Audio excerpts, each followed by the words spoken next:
folks, and welcome to episode 77 of the Video Game Choo podcast. I am your host with the boast, John Machonsky. Having a good time today, We're just clowning around talking about Radio Disney. Yeah, We're having a good time. great time. What's your favorite what was your favorite early aughts pop star, Niall and Michael, who are joining me this week? That's a hard decision. That's tough. Individual, or can I choose a band? You can most certainly choose a group or band. They have to be pop, or can I say Limp Bizkit? It's kind of defeating the point there, because, but... You know what? You can take that cookie. You know what you can do with it? What? I know. Stick it up your I don't remember any Limp Bizkit stuff. No. I know. I like, that's a lyric like in one of their I songs. like Sum 41, so I don't get to talk shit about anyone. I mean, I was thinking more like along the lines of Jesse McCartney. I don't know who that is. I don't even know who that is. All right. Well, my favorite would have to be Aaron Carter, because holy shit. Is it Wanna Be or Gonna Beat Shaq? I think it's Gonna Beat Shaq. That song is incredible. That's your jam? Like, no That's a shit. I song? love that song. Yes. Have you never heard that song? No, Aaron Carter No. was not a big thing in Europe. Anywhere. God. I remember He just a friend of mine had an Aaron Carter cassette tape. No, like, it's just the dumbest fucking song. It's about him, like, dreaming, or actually, it's one of those, like, up in the air things where it's like, you don't know if he's actually dreaming or not. Right. But he imagines or actually does defeat Shaq in basketball. And the song is just, it's really bad.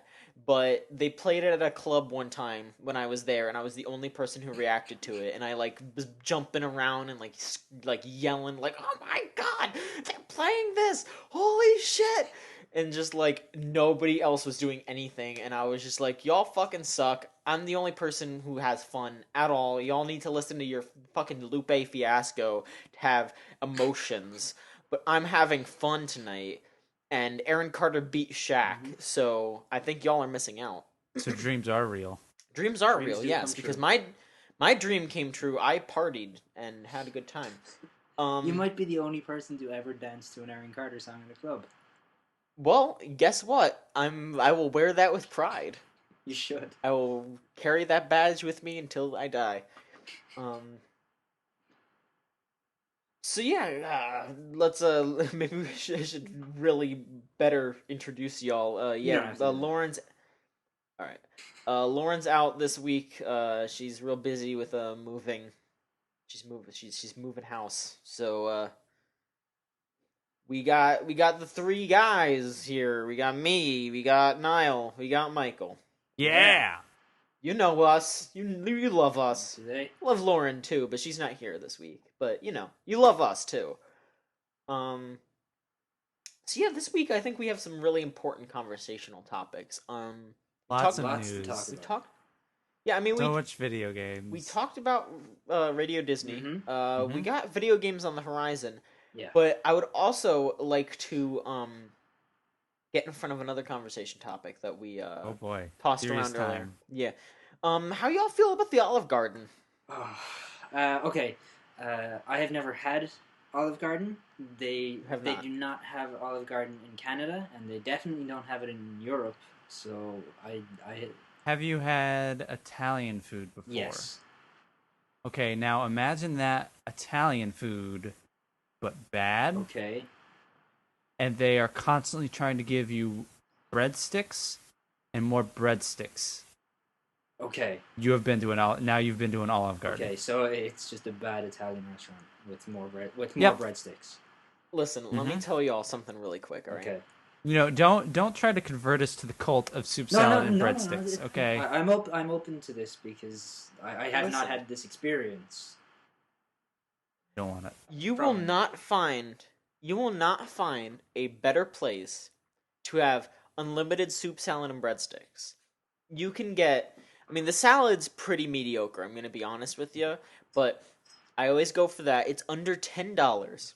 You can go to this fine dining establishment, The Garden, Nope. if you will. The No, garden. no one calls it that. It's not fine dining. It is the garden. Go It's to barely dining. It's not the garden. visit the garden. No, Yes, you don't go and eat at the Olive Garden. No, that's true. you enter and you explore the garden. You are forced to go and endure the Olive Garden. No, you sample the fine wares at this establishment. You suffer the egregious errors to humanity at this shack. No, you have not been blessed by eating unlimited portions of the breadsticks with the pasta fagioli. That is the shit. This hellish experience of unlimited carbohydrates that you will stuff down your gullet will make you shit. Wow. I don't know what to say. You both make great arguments. Yes, I mean, but one of us is telling the truth, and the other one is just a whore for breadsticks. What? No, I'm not. I am. Yes, yes, you are. I am a lover of those fine. I appreciate and I engorge myself on the delectable bread, and I sup. Okay, so John, how big Yes. how big are these breadsticks? Because I've been seeing this stuff on the internet about like, and this isn't a commercial. We're not doing a bid here, a commercial. But like, I keep This episode of Chooch is brought to you by Golden Olive Corral. Garden. But like, I keep seeing these things like they're using breadsticks now for like sandwiches, and like when I think of a breadstick, I think of like a thin little thing the size You're right. size of a straw. I mean, it's Maybe not a little that bigger. It's not that small. I would say it's like in between. Like when you think of like how wide a piece of bread is, I would say maybe half that. Okay. But it's not very thick either, so I think they are going to be coming out with some sort of new breadstick technology to encase New breadstick the technology. the delectable delights that audiences will rave about. Audiences? People? No. Audiences, yes.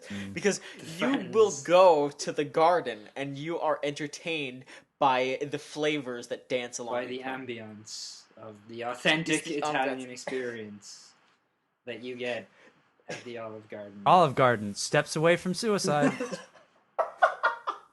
Oh God.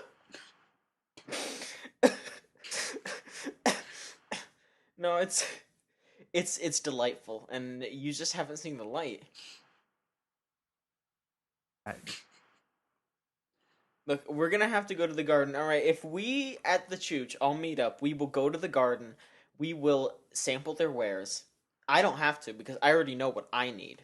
I just need the unlimited soup, salad, and breadsticks for under $10. But You would really have him visit the United States, and of all the things he could eat, you're like, let's go to the Olive Garden. absolutely yes. And then later we'll go to the Applebee's. Yeah, he needs You to can get the have American some- experience. Some American experience like our wonderful beer, Bud Light. Yeah, you can't get that in Canada or anywhere else. Can you not? Of course. Probably. I assume you can. I wouldn't. Yeah, it's just seawater. Yeah, you definitely can't get the Olive Garden or Applebee's. Not that I've seen anyway. I don't think there's any real equivalents to those kind of restaurants up here, except for like Swiss Chalet. I've never heard of that. What is that? It's what I imagine those places are. It's like a step above a McDonald's, and it's way more expensive. And Yes. it's like, oh, we do rotisserie chicken that's been sitting out for like 6 hours, and That sounds almost like Boston Market. it's really disgusting. that sounds and like it's like $30 for like a Happy Meal sized meal, and it's gross. That's definitely more than an Olive Garden. As like I previously mentioned, you can get unlimited portions of the soup, salad, and breadsticks for under $10. So it's definitely cheaper down here. Okay. But you know, Applebee's is its own separate circle of hell. Well, I will. The Applebee's actually had a sort of restaurant-wide initiative, and I don't know if it was officially called this, but this is what it's like unknown as, and I've heard it like waitresses and bartenders call it this Club Applebee's. Club Applebee's. Fill us in about Club Applebee's. For the longest time, they've had like 2-for-1, where like if you go in certain hours, you buy a beer, they give you another one. And I want to say like the mugs are maybe 12 ounces. You're not getting like a full beer anyways. But and then you can get like 2-for-1 appetizers after like 10 p.m. They've had that for like at least a decade, probably longer. But the one especially near me has started to have DJ night.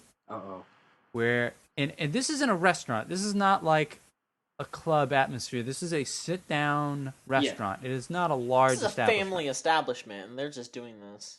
So they clear out a little spot where there should be a table. They put a DJ. They put these huge speakers, these 3-foot speakers up. One night I went there with a friend just to get like cheap food because it was late, and after like 10 o'clock, nothing is open around me. And we were sitting next to the speakers, and when we asked the manager to turn it down, he just kind of like, I can't, and walked away. So they have DJ night. They have karaoke night, where most people think karaoke means sing badly. They have every full moon. They have another DJ night. So it's just terrible. And like, what kind of music do they play at the DJ night? Because like, I'm picturing imagine like, top 40. Yeah. Yep. It's just all terrible, terrible, terrible, terrible music. That you, even if it's good music, you don't want to hear it blaring while you're trying to eat your boneless buffalo wings that you're there only for because you're hungry and it's 10:30. And there's nowhere else open. Yeah, that sounds like a miserable experience. It is. That sounds like the kind of thing where I would feel embarrassed to be even eating there if they turned on those speakers. Like, yep. Where and the worst part, like, isn't just the sort of atmosphere. Like, that's pretty shitty. It's that there are people who legitimately use that as their party place. As, let's go to the Applebee's and party and, like, get really drunk. So they're just trying to pick up ladies. Like, it's all that happens there. So it's not this sort of, well, let's go there because we can get real cheap food and a couple of drinks before we go to a bar or a club.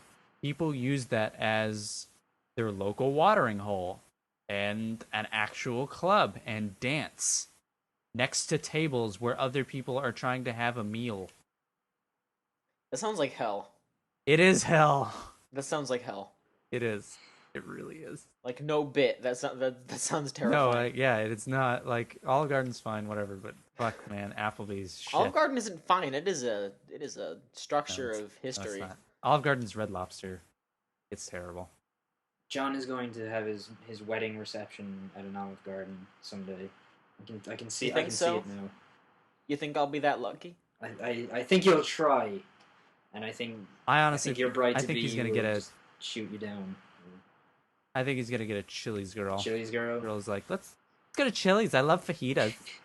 That's the kind of girl. Because I don't need people to get their attention drawn to me by the sizzling hot fajitas. I just want to go to the Olive Garden. I want to have a delightful but very low key night out. Yeah, but it's her wedding day, John. It's your wedding. Yeah, but day. that way he doesn't make pay much money because everyone just gets everything like unlimited. Listen, it's unlimited soup, salad, and breadsticks under $10. Why would you go anywhere else? Yeah. I like eating food in which won't kill me. Olive Garden won't kill you. It will kill your soul. Google. Okay, there you go. I mean, I'm still here. I've been to Olive Garden before. Proof positive.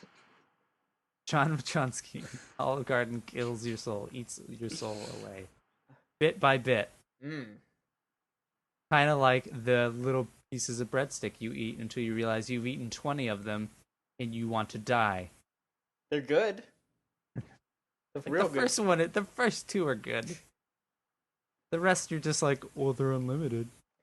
If you keep dunking it in the soup, it doesn't feel as bad. And you have unlimited soup, so... And you have unlimited soup, too, so it's just... Whatever you need to tell yourself.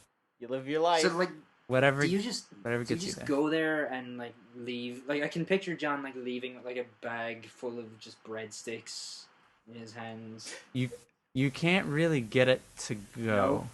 I mean, I can't get unlimited, obviously, but I will.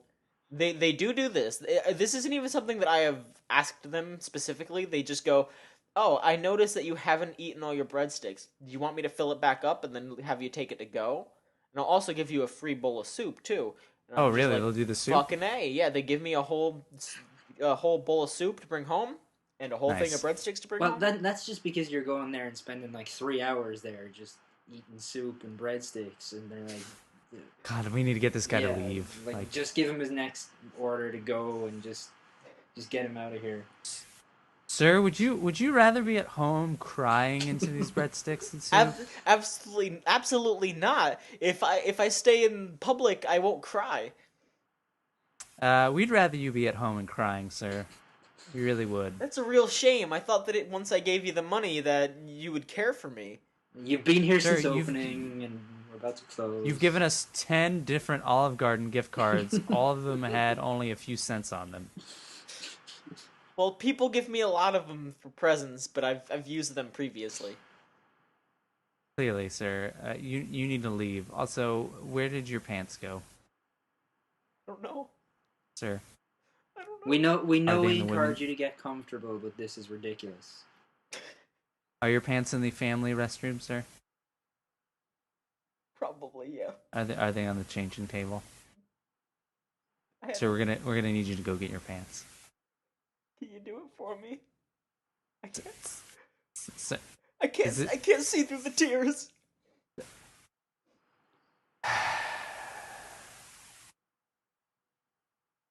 I thought when I was here, I was family.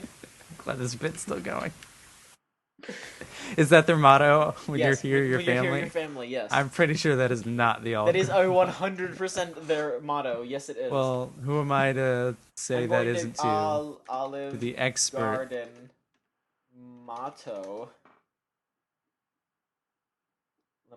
I'm on Wikipedia.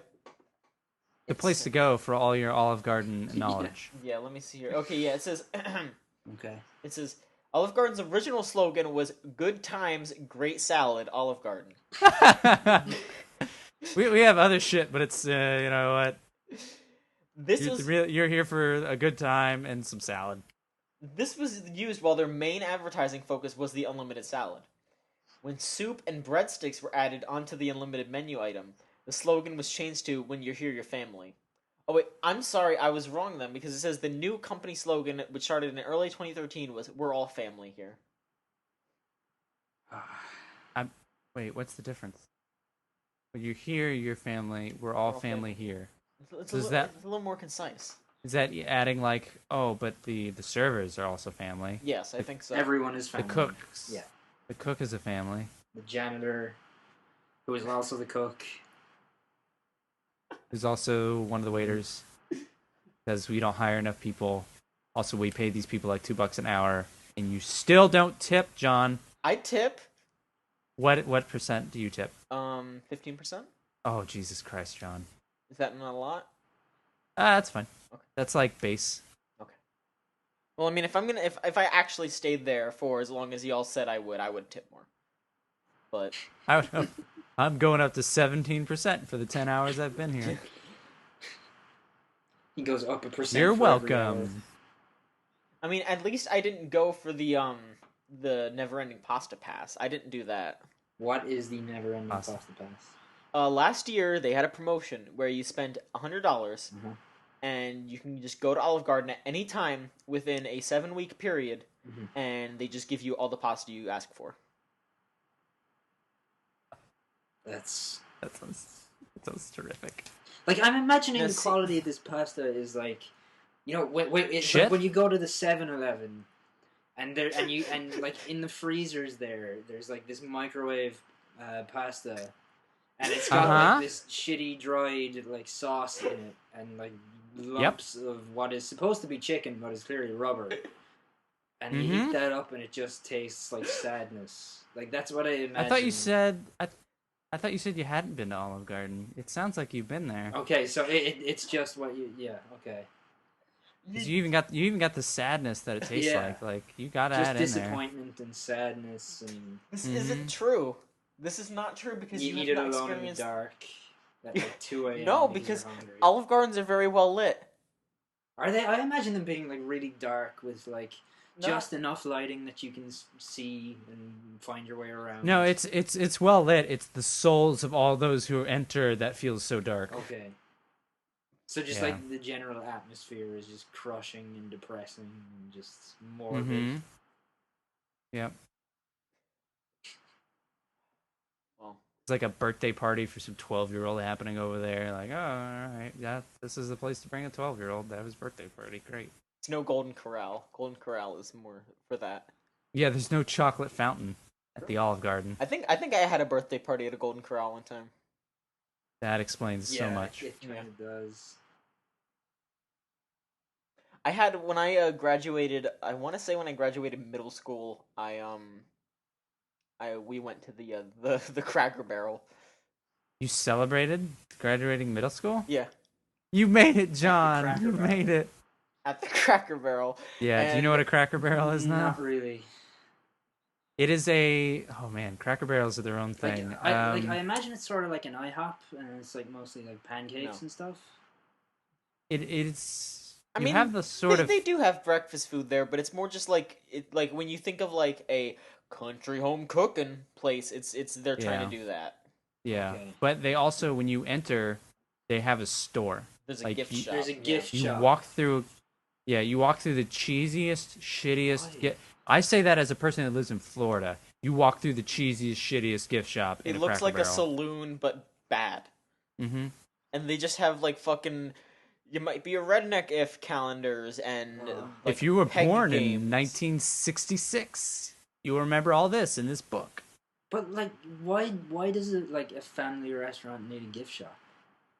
It's because that's their gimmick. Like, yeah, but Make more money? Yeah, but like, why? Like, it's like if you go to one of those Make more places, money? you're probably going there because like you're just you either there's either nothing else open or you're just too lazy to cook that night and you just don't feel like doing anything. So you're like, oh well, I'll go to the fucking Cracker Barrel. Like, who goes to a Cracker Barrel like it's an event that requires spending money on like merchandise with like here's a mug with the Cracker Barrel logo on it or something. My family. Yeah, your family Yeah. do that.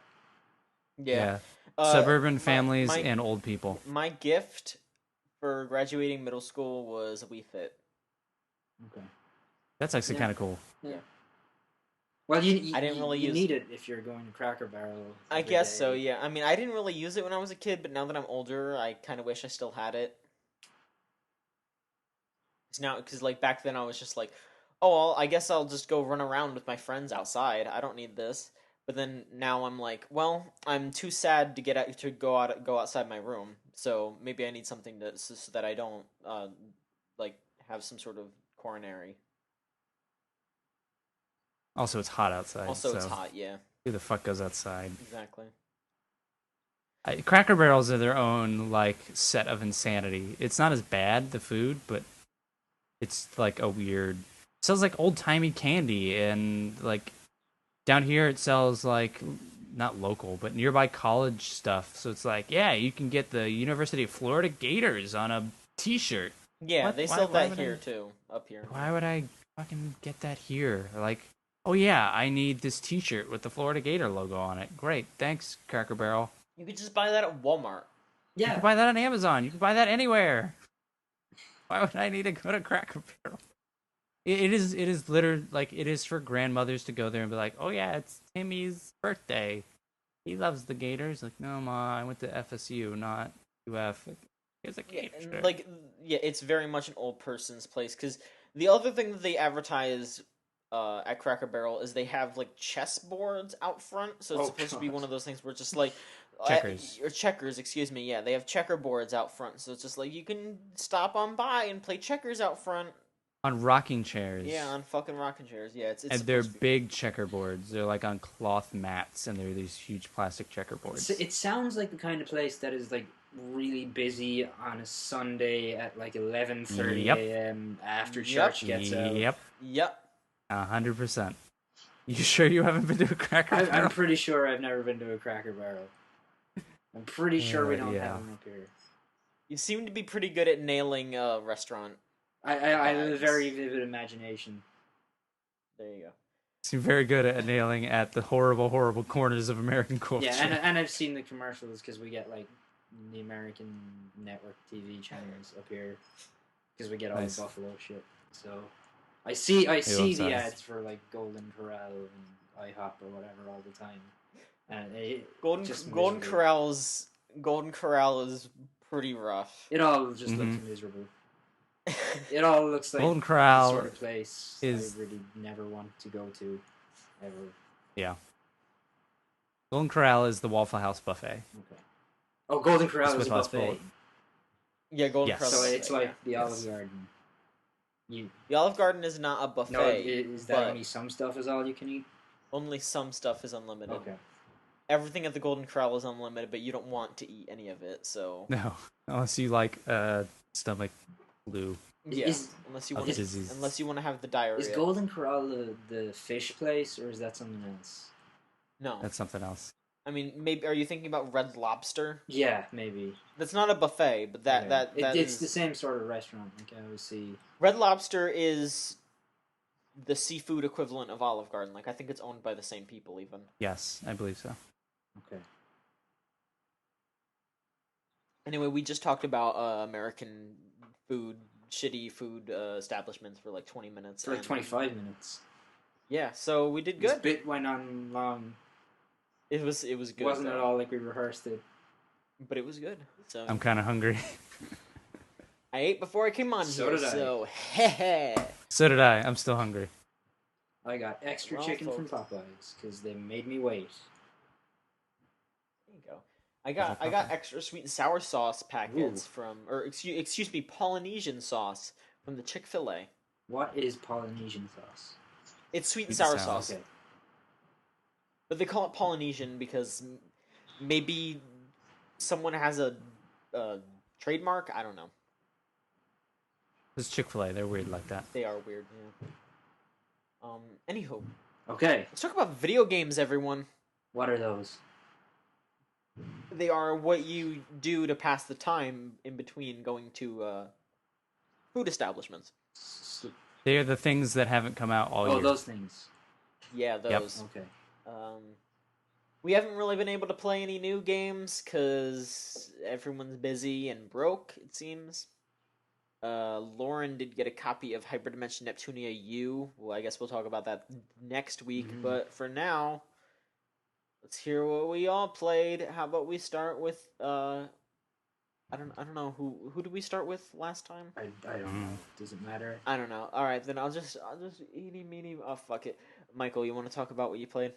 Hi, John. Hi, Niall.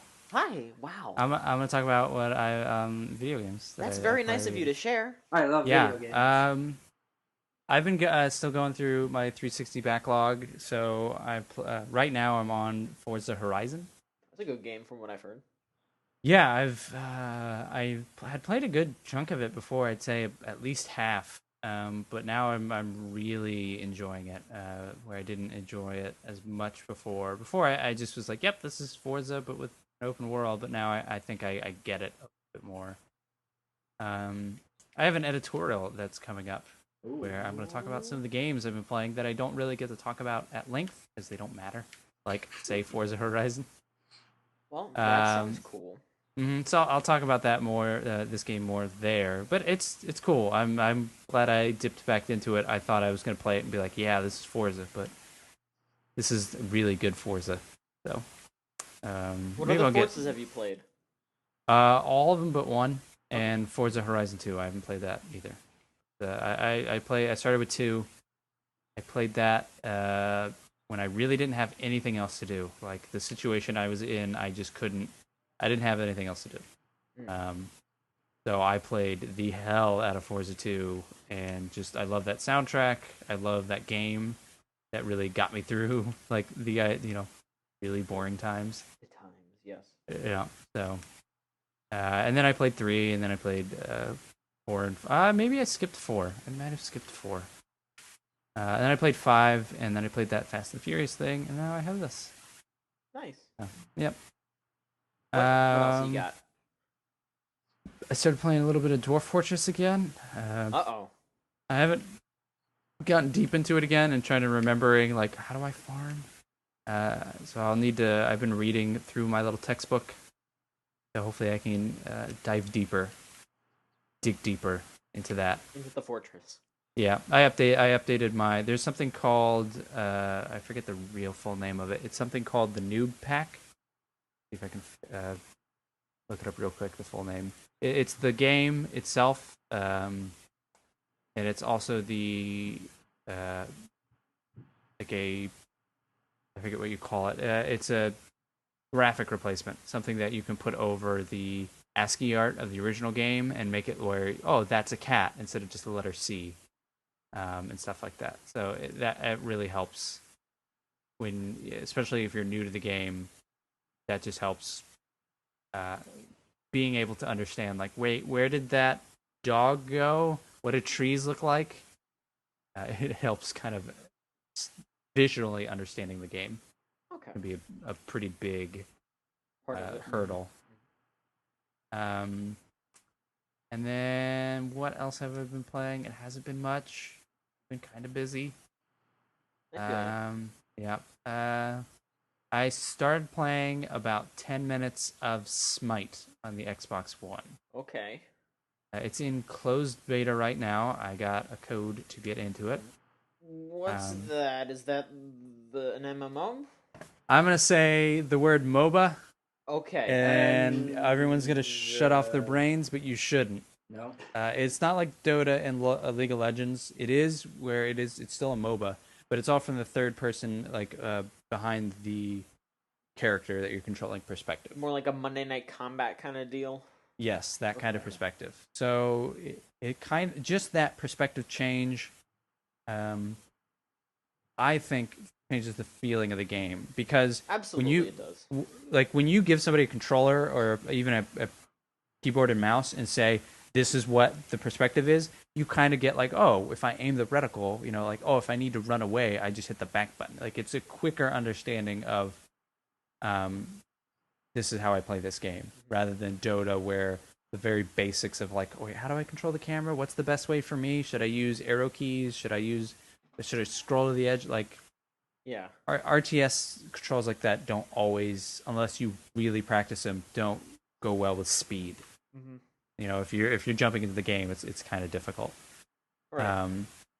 So I've played it on the PC before with a friend. It's been a while, so jumping back into it, it's like, yep, this is Smite. Instead of the typical sort of characters, they do a lot of god characters. So it's a lot of Zeus, a lot of a god of war, but not the god of war. Stuff like similar to that. I've only played the tutorial. It's it's a MOBA, sure, but it seems like fun. It's a little shaky, but it's also in beta. I'm not sure if I can stream it, but if I can, maybe I'll stream that this weekend. Okay. And maybe somebody could hop on. Does anybody even have an Xbox One other than me? I don't know. Okay. I think you really don't. Yeah, so... and I have a barbecue to go to on Saturday, so... Is the barbecue at the Well, Olive Garden? It is not at the Olive. They don't serve barbecue at the Olive Garden. Are you saying barbecue when you mean you're going to the Olive Garden? I am not. I'm not lying. I'm going to actually eat like steaks and hamburgers and hot dogs and things like that. Not authentic Soup. Italian cuisine. Salad and breadsticks. Mm-hmm. You can't cook salad on a grill. That sounds like a challenge. You don't know unless you try. Mm-hmm. I mean, maybe I'll try one day. Who knows? Leah, you know what? Let's do it. Let's go to the Olive Garden, pick up a salad, and then just dump it on a grill and see what happens. How to get banned from the Olive Garden. I mean, we're going to bring the salad back to a grill, so... I don't think they have an actual, like, a barbecue grill there. They have a grill in the kitchen. I'm talking, like, a propane or charcoal grill. That's what I'm talking about. Propane and propane accessories? Yeah, I'm talking about that Hank Hill shit. That's all I played. I haven't played anything else. Okay. Probably little bits and pieces of something that I'm forgetting, but sure. that's been it. Okay. Niall, let's move on to you. Okay. Hi. What have you been playing lately? What's up with you? How you doing? I'm getting by. Just about. Yeah. Uh-huh. Surviving. Yeah. That's important. It is. I wish you well. Thank you. So yeah. What have you been playing though? What's up with that? I haven't been playing a ton of stuff. Last weekend there was a flash sale on the PSN.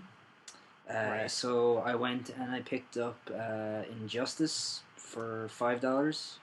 That is a good game. It is. I've only played maybe like a half an hour of it, but I like what I did play of it. Controls well, it plays pretty well.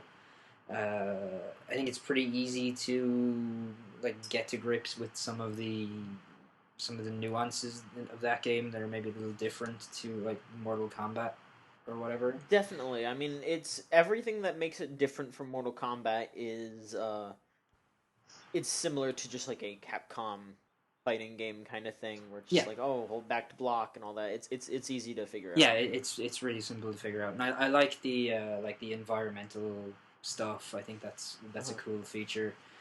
But like I haven't put any time into the story mode yet. I want to hopefully do a little bit of that this weekend. But what I have done, like I've just played like a few runs through of arcade mode so far. Yeah, it's fun. Story mode is really dumb, but it is fun. From just playing through arcade mode a couple times and seeing like the endings for like the one or two characters, story mode seems like it's going to be really stupid. Yeah, like I mean, if you know the old like they've done the story a million times of Superman going rogue, so it's one of those. Yeah, but it's a fun one of those. Yeah, but like going to the end of like arcade mode and seeing the ending being like, oh, the Green Arrow went into the alternate universe where he was dead, but it's comic book bullshit, but it's like fun comic book bullshit. Yeah, it seems like that. Like I'm looking forward to actually sitting down when I get a chance and just going through that story. Who's your main? Well, the only two characters I've played as so far were Green Arrow and Nightwing, and of the two, I preferred playing as Green Arrow by like a considerable distance. Nightwing is strange with the staff, the stances. That's kind of weird, and he doesn't he doesn't feel like he has a ton of stuff that he can do either. Like comparatively, he feels like limited by his stances, I think. But maybe I just sucked as him. I don't know. That game did a good thing when I played it. I think on a PS Plus thing. Mm-hmm. That game was really good at every character. I felt like I enjoyed. Not every. I mean, with their exceptions, but the majority of the characters, I was like, yeah, I could play this character and at least have fun. Yeah. I never felt like too many of the characters. Like something like Street Fighter, I play some of those characters. I'd say over half of them, and I'm like, okay, I could see how somebody could be good at this. I will never be that person. Yeah, I was kind of thinking that when I was playing as Nightwing. I was like, I can see why this would be some kind of character that somebody might like gravitate towards, but it's not for me at all. Like it just didn't click with me. But maybe playing it a little bit more when I get a chance, like maybe that'll change. But I'm in no rush to go back and play as him again. I probably will at some point. I assume story mode will have me play as him at some point. So like playing through story mode definitely gives you a taste of not all of the characters, but a good enough amount of them that you'll have an idea. And then the other ones that they don't just let you try, just run through story mode and just see. But they give you a good idea of pretty much everybody. Yeah, it's sort of like Mortal Kombat 9 did, where it was just like you get at least like a round as everyone or something like that. Yeah, same thing with MKX. MKX has that. And other than that, I mostly spent my time playing Yakuza 4, which again wasn't a lot of time. And when I have been playing, I haven't been doing like the story stuff so much as I've just been spending a lot of the time just running around in that city and just like fighting people and just doing side stories and stuff.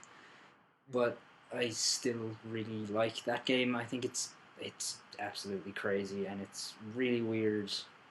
But I think it's weird in the right way. Like it doesn't take itself seriously at all. Like the last story mission I did I had to help a homeless dude fight his way through an underground like shopping mall that some gang was after taking over from the homeless, and then there was a guy with like a time machine in there, and then I fought a guy who was like attacking me with a chainsaw while also lighting up like a Super Saiyan. So like it doesn't take itself seriously, and like that series seemed to like turn a corner with the third game where it just got kind of wacky, and that's what it needs to be, because it's a lot of fun when it is that.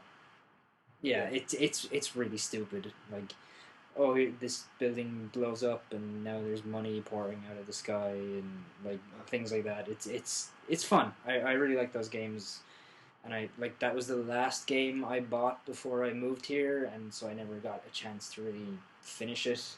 So I'm going back through now, and like I'm really looking forward to seeing where that story actually goes, because I never got the chance to. Okay. That's about it as far as what I've been playing. Yeah. As for John, Who? What? Who? Me. Who? This one. Oh, Jonathan. John Machon. Jonathan. Me. Jonathan. No. Jonathan. You know my name. Jonathan. No. Try again. Jonathan. No. Jonathan. Alright, I give up. What'd you play, John? Folks, I played, I Nothing. talked about this, I want to say a year ago. Okay. Maybe more. I've had my friend's copy of Bravely Default sitting on my computer Thief. for, like a year. And I've been meaning to give it back to her. And I was just like, you know what? I'm going to try my best to get this finished and get it back to her soon. And I didn't do that yet, obviously, because it's a long game. But I played a lot of it. And it's alright. I don't know. I get kind of... I have problems with RPGs that have a lot of customization in that if I don't pick something right from the get-go, I feel like I'm messing up if I don't just stick with something, and I feel really weird swapping, so I end up not really getting the most out of the game, and it feels really weird. But, Are you Bravely or Default? Mostly a default. Yeah, that seems like you. It's a good idea, because see, what I do is you default a bunch, then once you get a bunch of turns saved up, you brave and just wipe them. Clean house. How you play. That's an alright game. I'm enjoying that for what it is. Not a lot to say. The writing is good when it's good and bad when it's bad. You know, like there's some good stuff in there, and I kind of like the almost cross between like pretty close to modern dialogue, but then they throw in some like Final Fantasy-esque dialogue, and they do it in a way that feels natural, where it's just like, oh, there are these just kind of young people just trying to save the world, but it's also in this kind of fantasy world.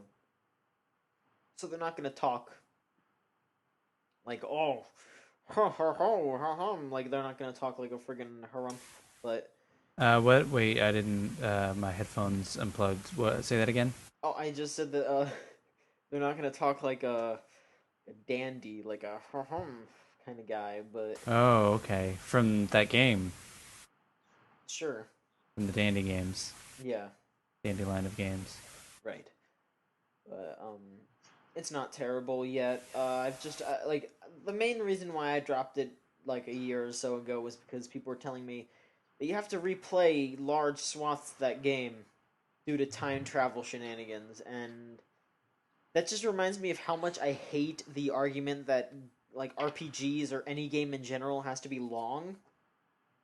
Because I would rather have a short and just wonderful experience than, well, there's a good 20 hours of this that's bullshit, but the 60 hours of it are great, and it's an 80-hour long experience, so you get a lot out of it. Like, I'd rather just have the 60 hours that are good, or hell, Just if it's an RPG that's only 10 hours long, just give me the fucking 10 hours instead of having to pad it.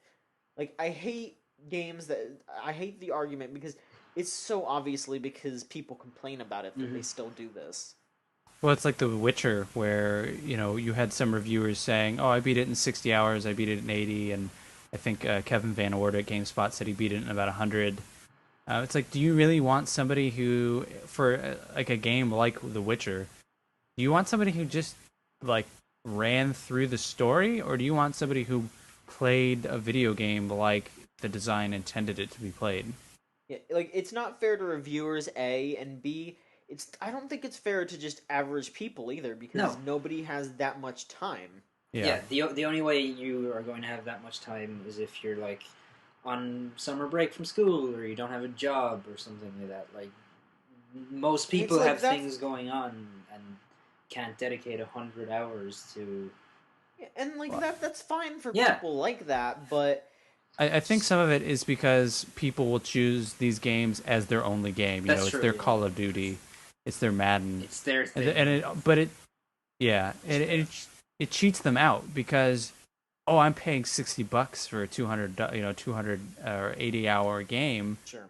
but you're not. You're paying to go grind for however long, and you're Exactly. paying like, what are you really paying for? What else could that developer have? That developer could have made, instead of 20 hours of fluff, could have made an extra 5 hours of really good game, and you're getting screwed out of it because you would rather complain about the hour count and the quality within.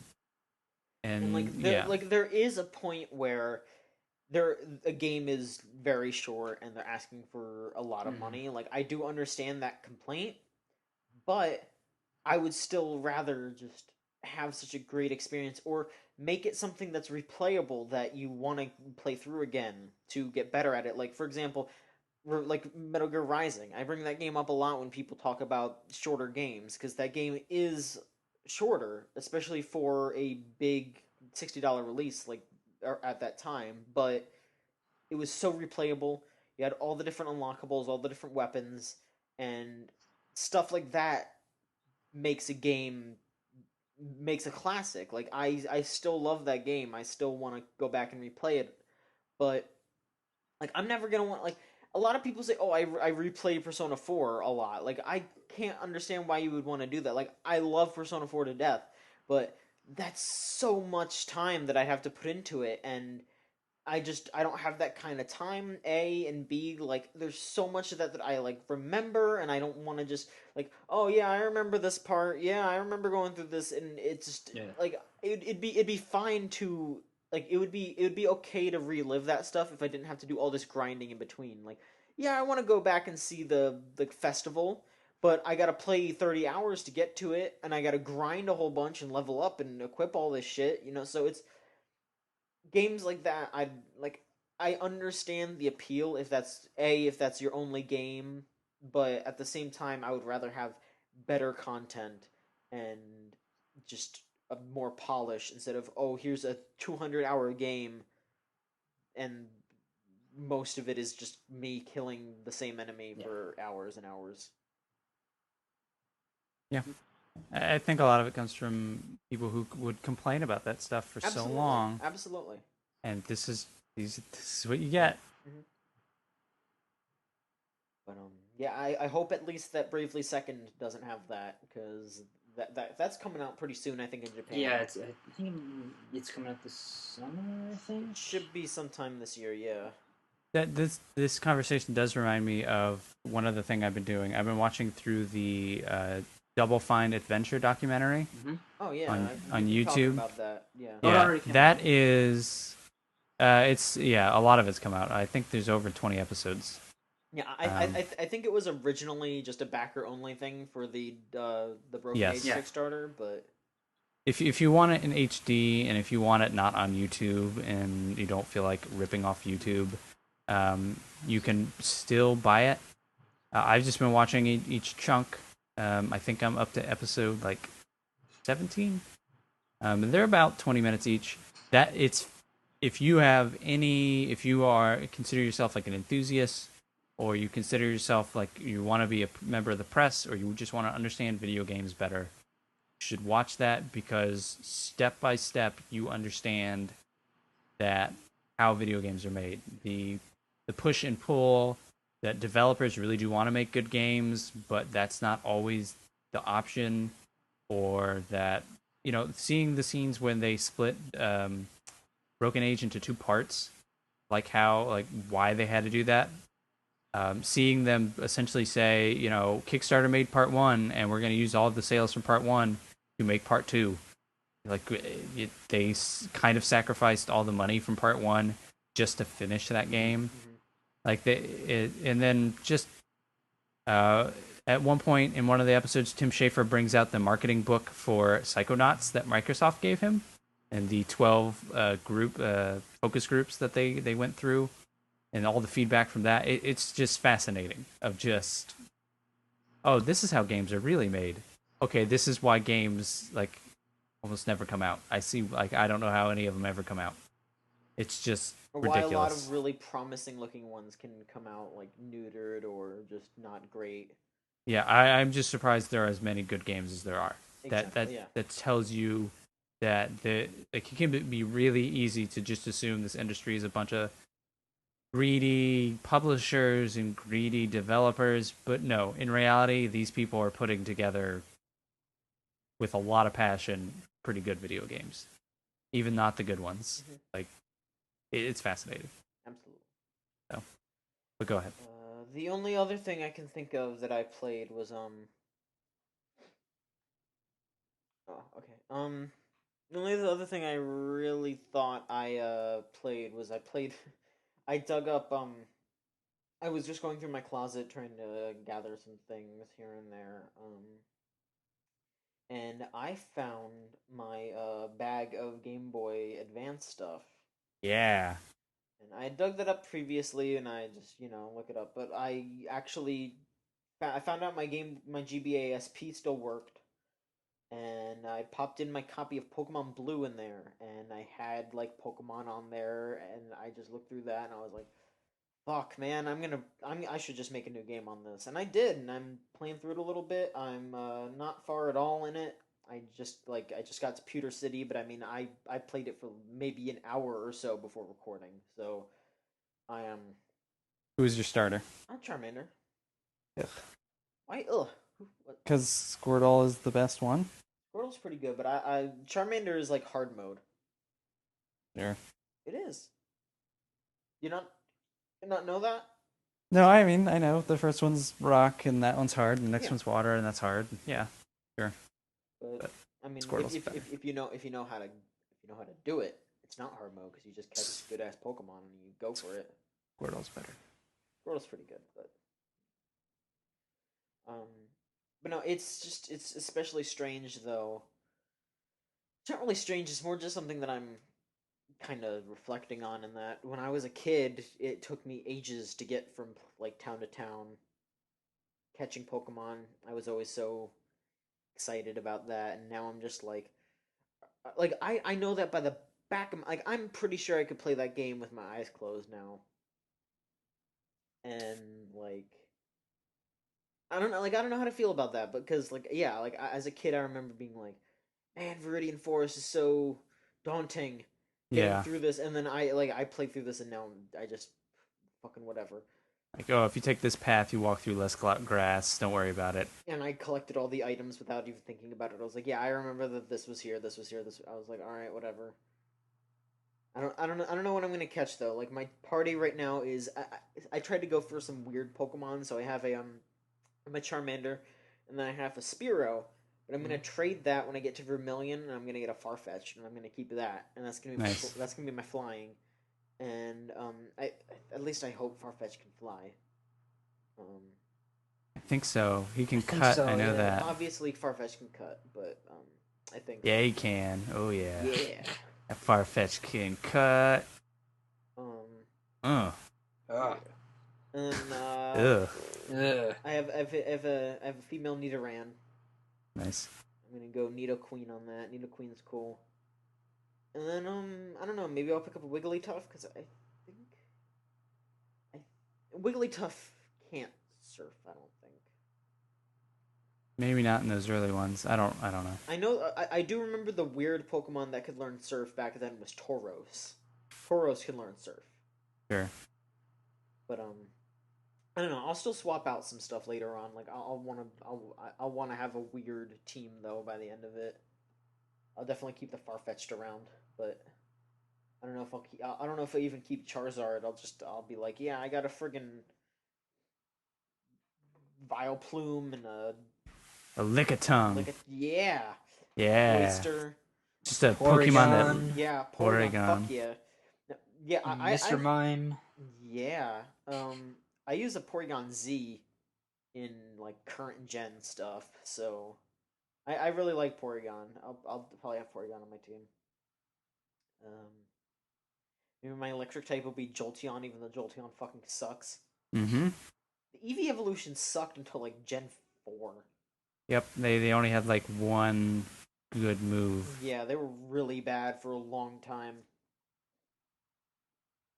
Like fucking even Umbreon and Espeon sucked until recently. Yeah, Pokemon. I still buy every Pokemon every year. I'm a hack fraud. I'm sorry, everyone. Can't wait for X and Y 2 this year. Probably that's probably what it's gonna be. Does a new Pokemon game come out every year? Yeah, it's annual. Wow. Nobody notices that, but it is. It's because usually they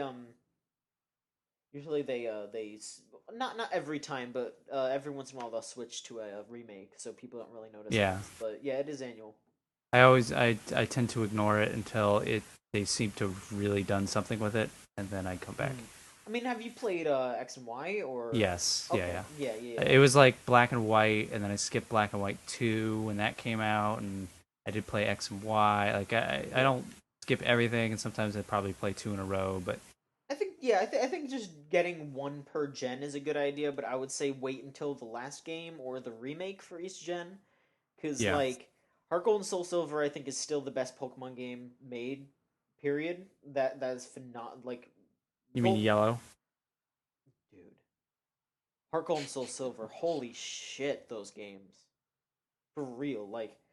I mean, I am an unabashed Pokemon fanboy. I will talk about I will make excuses for that stuff. But I think Heart Gold and Soul Silver is legit one of the best games of last generation. Like no shit.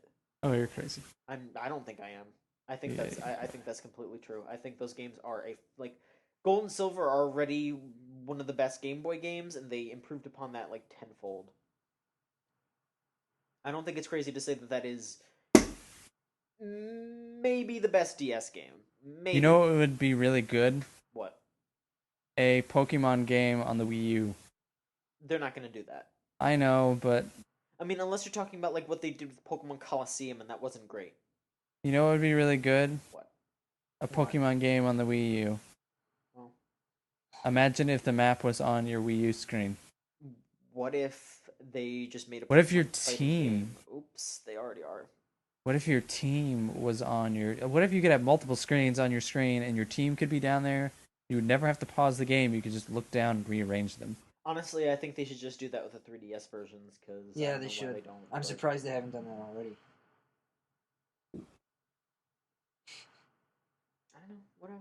Maybe. I need more games for this Wii U before they get rid of it. I think they're gonna announce a lot of stuff. Like, I mean, they got Star Fox in the wings, and I don't know. I think if they are going to do a Metroid, I think at least if they're going to do a Metroid on the Wii U, they have to do it this E3, or they're not. Save it for the E3 prediction podcast. Okay, all right. You'll find out all our thoughts and more. Yeah. We're gonna do that. That's a preview. Yeah. Little tidbit. Get you ready. But yeah, no. I kind of wish that I like streamed this or something because I think it would be interesting to talk about. Like the original Pokemon has such a strange design. Yes. That game is cobbled together. Those sprites are ugly as shit. Those sprites are ugly. That game is chugging along like it's pretty much held together by duct tape. It's very easy to break that game. And then Gold and Silver, it was Satoru Iwata himself who actually fixed up Gold and Silver, because Gold and Silver is almost just like Red and Blue, because the team were like, we don't know what the fuck is going on. We're just gonna do whatever. And then Awada showed up and was like, hey, you guys just have a bunch of blank space in here for no reason. Let me clean this up. And he did such a good job that they could fit Kanto, the red and blue. They fit the entire last land in there. Nice. So it was Awada who did that. I think that was the last thing he did as a designer before he became like president, or just stopped doing design work. I'm not sure if he just went straight there, but And stopped going to E3s. he did that last year. Last year is because he was actively sick. I don't know if He's not going this year either. yeah, I know he's not, but I forget the I excuse. I don't think he's ill. I think he just said that No. he wants to stay behind and like talk to investors. Yeah, that's whatever. That's a dumb excuse. I don't know. I mean, Nintendo really needs to keep like playing up to their investors. Like honestly, I think he's gonna stay back there and he's probably gonna do like another presentation just for the investors where he's like, listen, whatever the fuck we showed today, like sure, but we have phone games. We have phone games, y'all. We're gonna make money. Stop complaining. Yeah, I mean he doesn't need to be there. Like their E3 presence is shrinking. Yeah. Like it's like Nintendo Direct is how they talk to people. The fact that there's one there is just because they also know a lot more people are watching. There's no reason for him to be there. It just kind of it just looks conspicuous. Yeah. Yeah, Reggie and Miyamoto are gonna be there, and they have the Treehouse people there, so they don't. Yeah, have to so fly. they don't need him to be there. It's not mandatory that he be there. Yeah, like It's just like Miyamoto's strangely gonna be... conspicuous. Yeah. I don't know. I mean, like Miyamoto's gonna be there because he needs to be there to talk to people about Star Fox, and I think they're also gonna like. I think Project Giant Robot is supposed to come out this year, whatever that is. So we'll probably find out what they turn that into this year. Like that, and I think Project Guard. Like Project Guard, I think is supposed to come out next year, but Project Giant Robot's supposed to be this year, and then Star Fox, and then they're gonna have a bunch of other shit. So yeah, Miyamoto's got to be there, and then Reggie's got to be there too. But yeah, I don't know. We'll talk about that later. But yeah, that's what I played. Let's go on to news. What little news we have. We're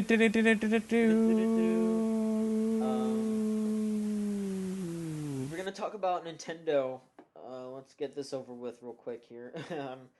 Nintendo dropped a new Pushmo game, just like randomly. Yeah. Hey, by the way, this is out. Yeah, they've done that with I think every other Pushmo game except for the original. This one's called Stretchmo, and it is called that because you can go. Originally, Pushmo's thing was that you can only pull out like towards you, but now you can pull to the sides. Ooh. Those games are really good though, so I do recommend looking into this if you. I do recommend looking into this if you like puzzle games. It's on the eShop right now, and the other different thing about Stretchmo is that it is air quotes here free to play. Ugh. Where They don't call it that. it's just like a freemium kind of deal. I'm not sure exactly what they're calling They call it something else because they purposefully avoid that raids. but it's just that kind of thing. It's comparable to Rusty's Real Deal Baseball. Yeah, it's not where the whole game's free and then pay to unlock golden coins. It's just you pay to open levels. They give you the first couple of levels for each world in Stretchmo, and then they ask you for to buy packs. It's $5 for 100 levels, $3 for 50 levels, and you can just buy all of them for $10. So you should just pay the $10 and buy all of them. How many levels are there total? I don't know how much how many levels they have for the free version, but yeah. The $3 packs are each 50, and the $5 pack is 100, so that would be 250 levels. Okay. I would say I'm gonna guess 300 if they have like a couple of levels sprinkled around, like maybe they have 50 for free. Mm-hmm. Yeah. So I could see them being around 300, which is really solid for a puzzle game. 300 puzzles for $10. Yeah. But I would just say just go for it. Pay the $10, be done with it. And the other Nintendo bit of news was also speaking of Pokemon, the next Pokemon Mystery Dungeon game will be coming out sometime this winter. It is called Pokemon Super Mystery Dungeon. Super Mystery. So this is on the Super Nintendo. No, it is on the What? 3DS. But it's called Super. Well, you gotta put it out on the new thing. Super Mystery Dungeon. It sounds like it's gonna be another one of those. The first Mystery Dungeon games were pretty good, but I played the 3DS one that came out semi recently, and that one was really rough. But it was mostly because of you know how some Nintendo games can get where they tell you every little detail, and they replay the same animations over and over. Like after every single mission that I would go on, there would have to be this like 5-minute long cutscene of the Pokemon eating that they would show you. And I was like, I don't need to fucking see this. I know the Pokemon eat before they go to sleep after they go on a mission because they're tired. I don't care. Let me just play the next mission. And It's like Zelda. Yeah, it's a lot like something that it's a lot like every Nintendo game. It's a lot like the complaints that people had with Skyward Sword and the like. Yeah. So I hope they don't do that for this one. The other thing that they're saying about this game is that in Pokemon Super Mystery Dungeon, players will battle alongside legendary and mythical Pokemon to save the world. So I'm guessing there will be more emphasis on legendary Pokemon in this game, which might be neat. Mm-hmm. On to more adult entertainment. Mm. Yeah. There was this very, very, very short Doom teaser released a couple days ago. I kind of feel dumb even talking about it because it was maybe 4 seconds of actual gameplay that they showed. If that. And they were just like, check it out during our E3 conference, but it was like a GIF. Yeah, it was the dude like pumping a shotgun and one of those demons, and that was it. It was like, all right, thanks for that. But that video's out there if you want to watch it. You want to watch 10 seconds. Yeah. Doom's coming out. If you wait a couple more weeks, you'll actually be able to see what it looks like past a GIF. So maybe. Yeah, or you'll see a trailer with that GIF in it. Mm-hmm. Ooh, I can't wait. Maybe they'll show 2 GIFs. That's all they have done so far. Yeah, sorry everyone. We got the reloading animation done at least. Excuse me. Ooh. Burp? Yeah. All those breadsticks. Yeah, all these so many. The next episode of Game of Thrones, the Telltale game, is coming out May 22nd, or 26th, excuse me. It is called Sons of Winter. Good timing. Yeah, you're gonna be busy on that day, so I'm gonna be in Disney. Yeah, our review might be a little slow on that one. You want to do episode 3 and 4, right? Yes, I will be doing episode 3 and 4. A little mini review of that before episode 5. I do the full thing. Well, no, actually, this one's gonna have 6 episodes. I didn't know that until just now, but yeah, that makes it a bit more even. I'm pretty happy about that. I guess that works out better for you, but for me, writing whatchamacallit, Tales from the Borderlands. Tales from the Borderlands, I'm gonna feel like a jackass writing that last episode, just being like, well, that ended well. Bye. Yeah. So, you know, those are good episodes so far. So it'll be cool to see where that goes. Yeah. I haven't been watching the TV show, so. Hearing some rough things. Yeah. No rougher than what's in the books. So, hearing all that rough stuff, it's just like, yeah, that's all right. Fair enough. But in this game, I guess you're trying to help out Daenerys. So, look forward to that. She's a character. She's in that. Oh, she's such a character. Oh, that's a character. She is a character. Bloodstained will have a PC beta. If you paid attention last week, Bloodstained was the Igarashi Kickstarter, the new Castlevania-esque game. They confirmed that if you drop $60 on a PC version, you will get a beta of the game that you can play through Steam. If you back them for $60. Yeah, if you back it for $60, you'll get it. You'll get a beta early. This does not apply to the PS4, Xbox One versions, obviously, but if you if you get one of the tiers that includes multiple copies of the game, you can get it on PS4 and PC, and you'll get the beta. Or just, don't back Kickstarters. Yeah, or you could wait. Yeah. Whatever you want to do. Especially since it's already fulfilled. Yeah, just do what you want though. If you want to get special extras, I'm not gonna fault you for wanting to get neat little physical things, but I don't know. I wouldn't throw more money at them just to get a beta. Like, yeah, I don't know. Let them do the bug testing. You don't have to do it. Because at this point, like, once it's funded, it just feels like you're pre-ordering it. Yeah, that is essentially what you're doing. Yeah. And hey, guess what? Don't pre-order stuff. Don't pre-order games. So.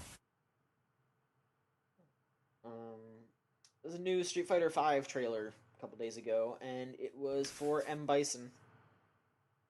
It's not a surprise that he's in, because the ending of Charlie's trailer had M. Bison in it, but he's a lot different in this game. He's old, he's got white hair now, and he has an orb, and he's faster. And I don't know if he had a teleport before, I don't remember, but he can teleport. I want to say yeah, but I don't know anything about Street Fighter. He has a counter now, too. He has a projectile counter. Like, he can take your projectile and flip it around at you. That's pretty cool.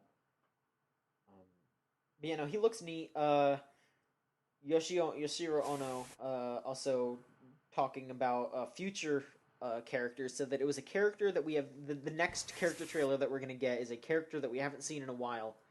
So a lot of people are thinking it might be Alex, or Karen, or Q, or just some of those older characters that people have been really waiting for that weren't in 4. Like, mostly, like, weirder Street Fighter 3 characters and Street Fighter Alpha characters. Honestly, those are the characters that I really want, because 3 and Alpha are the best Street Fighters, so... Bloodborne is getting an expansion. No actual information about that, but it's happening. There's going to be DLC for that game, which is not surprising, because there's been DLC for the last 2. And it's the biggest selling thing on the PS4. So it's the thing that people bought a PS4 play. So exactly. Yeah. Anyone have any comments on that? I saw that they were surprised at the sales that they got. Well, when you're the only thing on a console, and a lot of people have that console. Yeah. Like, even if people don't like Souls games, they're gonna want to get Bloodborne because it's the big release, the big exclusive.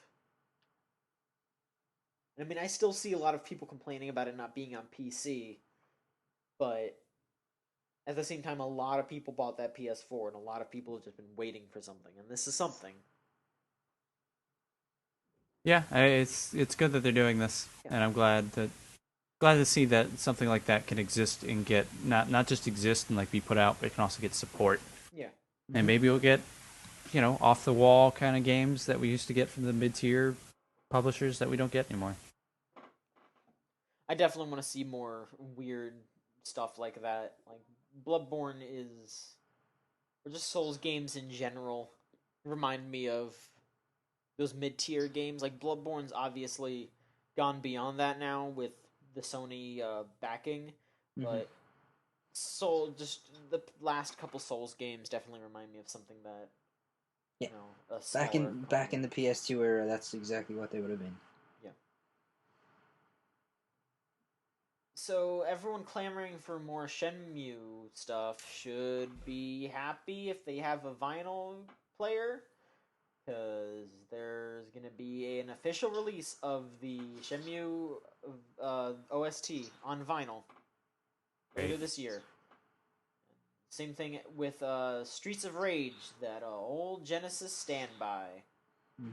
Both of those are going to have a vinyl release from Sega.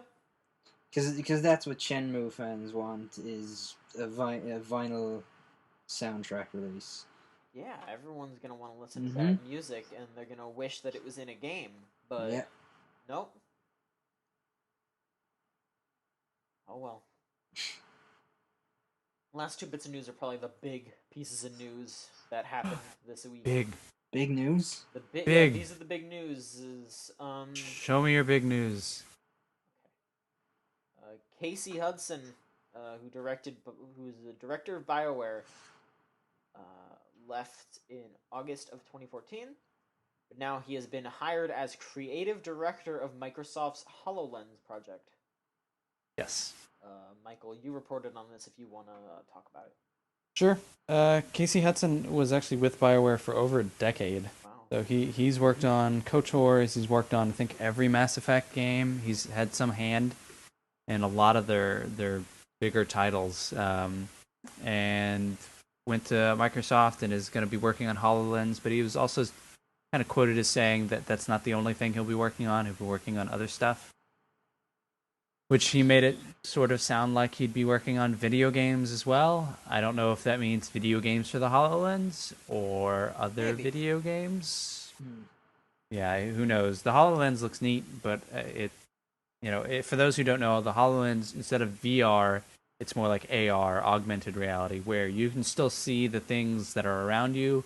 Yeah. But some of the images that are the test images that are out there, it shows like a guy looking at his a table, and instead of just being a table, on top of it is like the Minecraft world.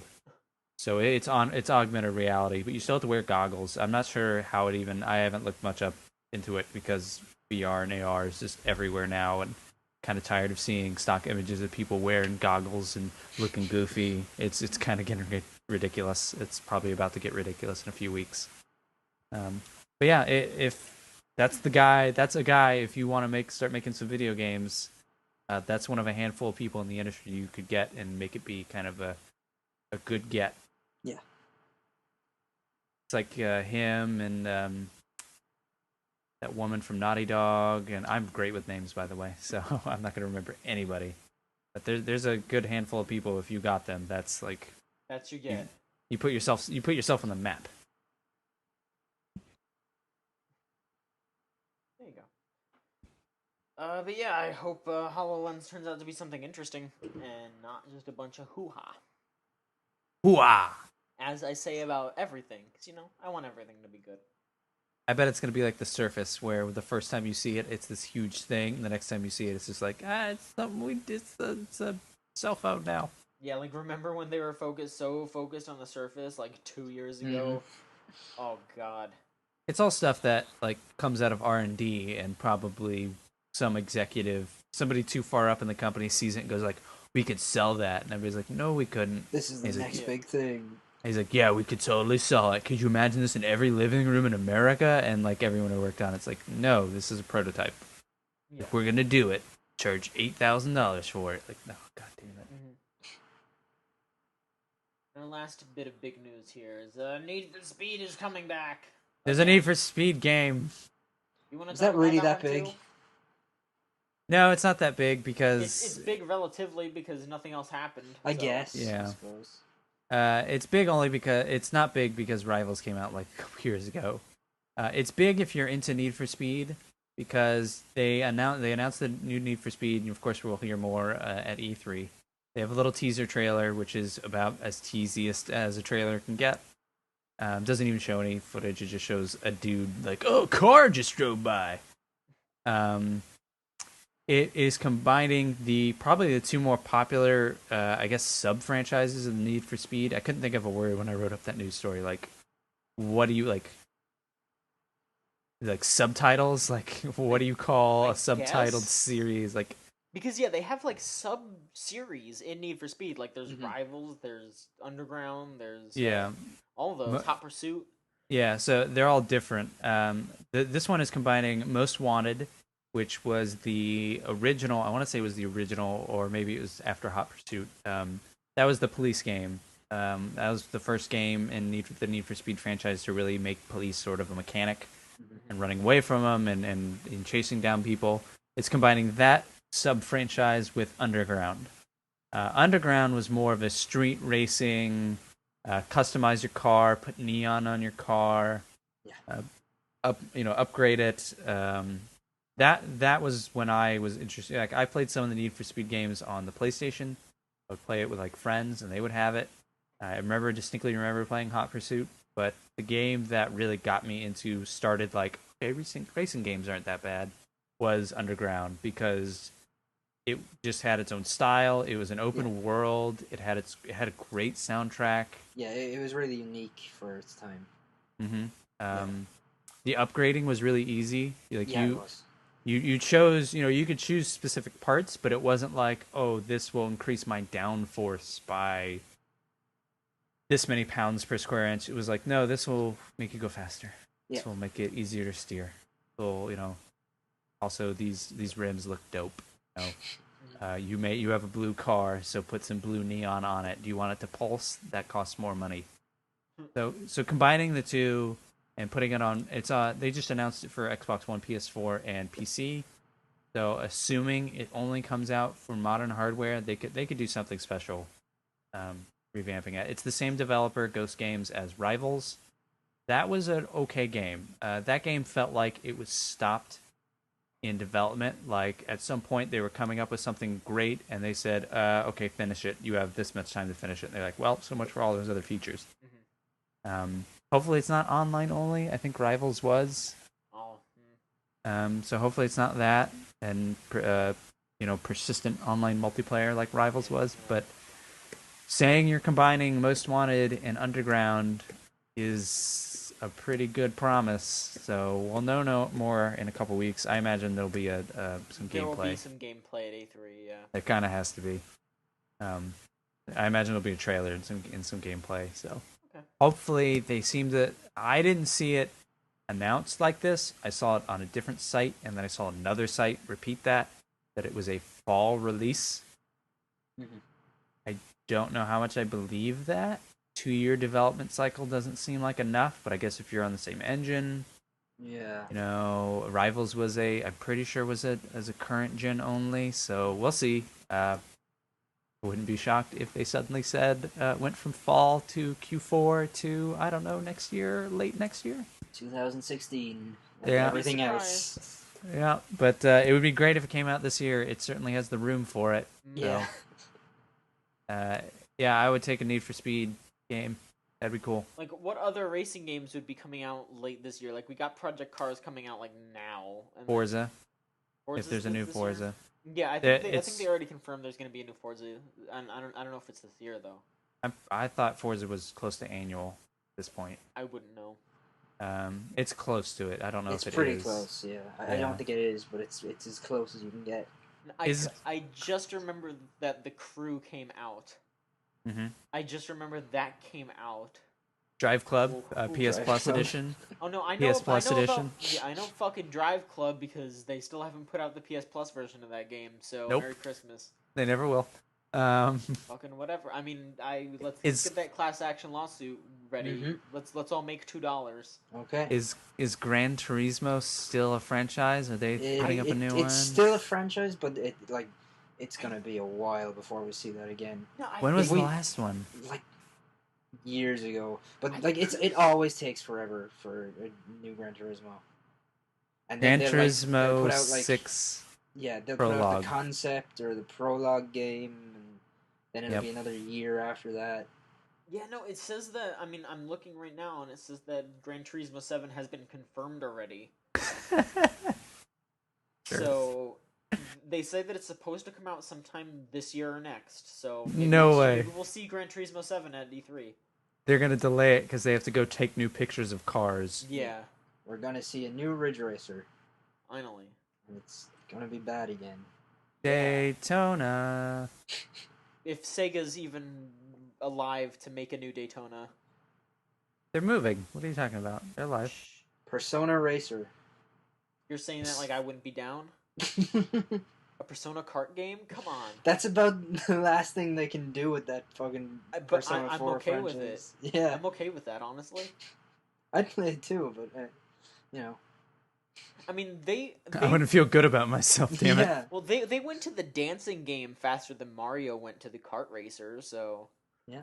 And then there would be Persona Tennis, Alright. Persona Golf. I would play all these games. I don't know why you're saying it's a bad thing. Great ideas. Persona Party. Sim, Persona Party. Persona Heavy Rain. Yeah, sure. No, that's just your wet dream. David Cage's Persona 4. Hold right trigger, tap X, and press up on the left stick to punch Yosuke in the face. Finally. All right, that's it for news. Let's go into questions. Persona Wait, Mama. unless Niall, Yeah. you want to do your segment this week? Sure. Let me bring this up. All right, here we go. So so it's been a while since we last did a spam comment.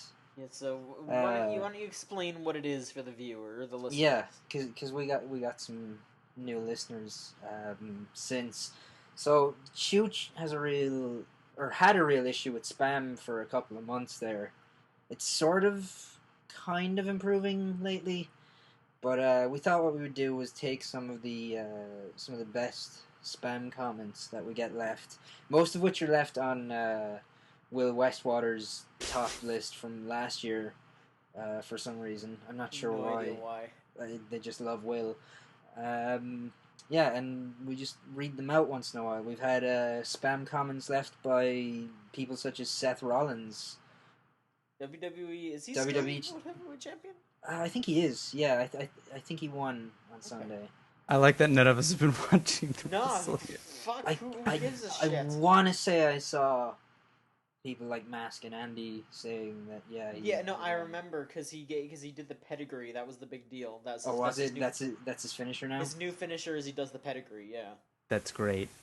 Yeah. Fuck. Now stop talking about wrestling because now you want me to get back into it. Fuck wrestling. Who gives a shit? It got real bad real quick. Yeah. Let's talk about spam comments. So yeah, the spam comments. They've been. The Seth Rollins one was very complimentary, whereas others have told us that we're terrible writers. There's been a lot of stuff advertising sunglasses, people demanding we stop showing fake UFO footage and start showing the real stuff. Never. Because if you didn't know, the real stuff. John actually lives in Area 51. He's from Roswell. That's where they keep me. Yeah, John is in a bunker in Roswell right now. But they let him Skype out for some reason. Yeah, they don't let him. He does it when their backs are turned, when the guards aren't watching. Yeah, they're all asleep right now. They're out of it. They could sleep early. Yeah. They don't care. 7 p.m. on a weekday. Yeah. What are we guarding again? Oh, an alien. Oh, all right, well, whatever. This asshole keeps talking about Olive Garden, this weird ass alien. Thinks that's the best cuisine we have. What the fuck is wrong with him? Oh god, if aliens came to Earth and they were like, take me to the Olive Garden. Really? That's where you want to go? That's it. Wow, okay. At least they have cloth You're napkins. easily impressed. Don't you want this delicious meal that we can create from home? No, you must take us to the Olive Garden. Give us this unlimited breadstick. You only pay under 10 currency in order to get enough. What is currency? Give me salad. Lifetime. What is the soup of the day? I love potato and corn chowder. Thank you. Can I have more? I know that I can. Give it. Give it. Give it. All right, let's I do not understand this concept of tipping. I am European. Let's go to the spam comments, please. Okay. I haven't even read most of these. So just okay. So this first one was left by user hotgirl XOOX. Oh, that's my username. I'm sorry. Yeah.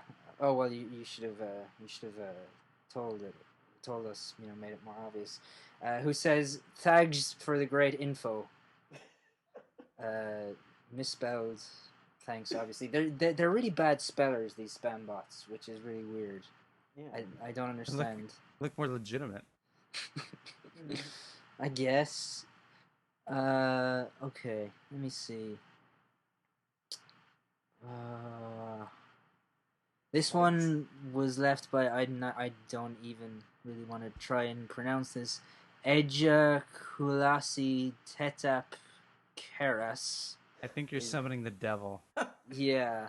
Latu Verada Nicto.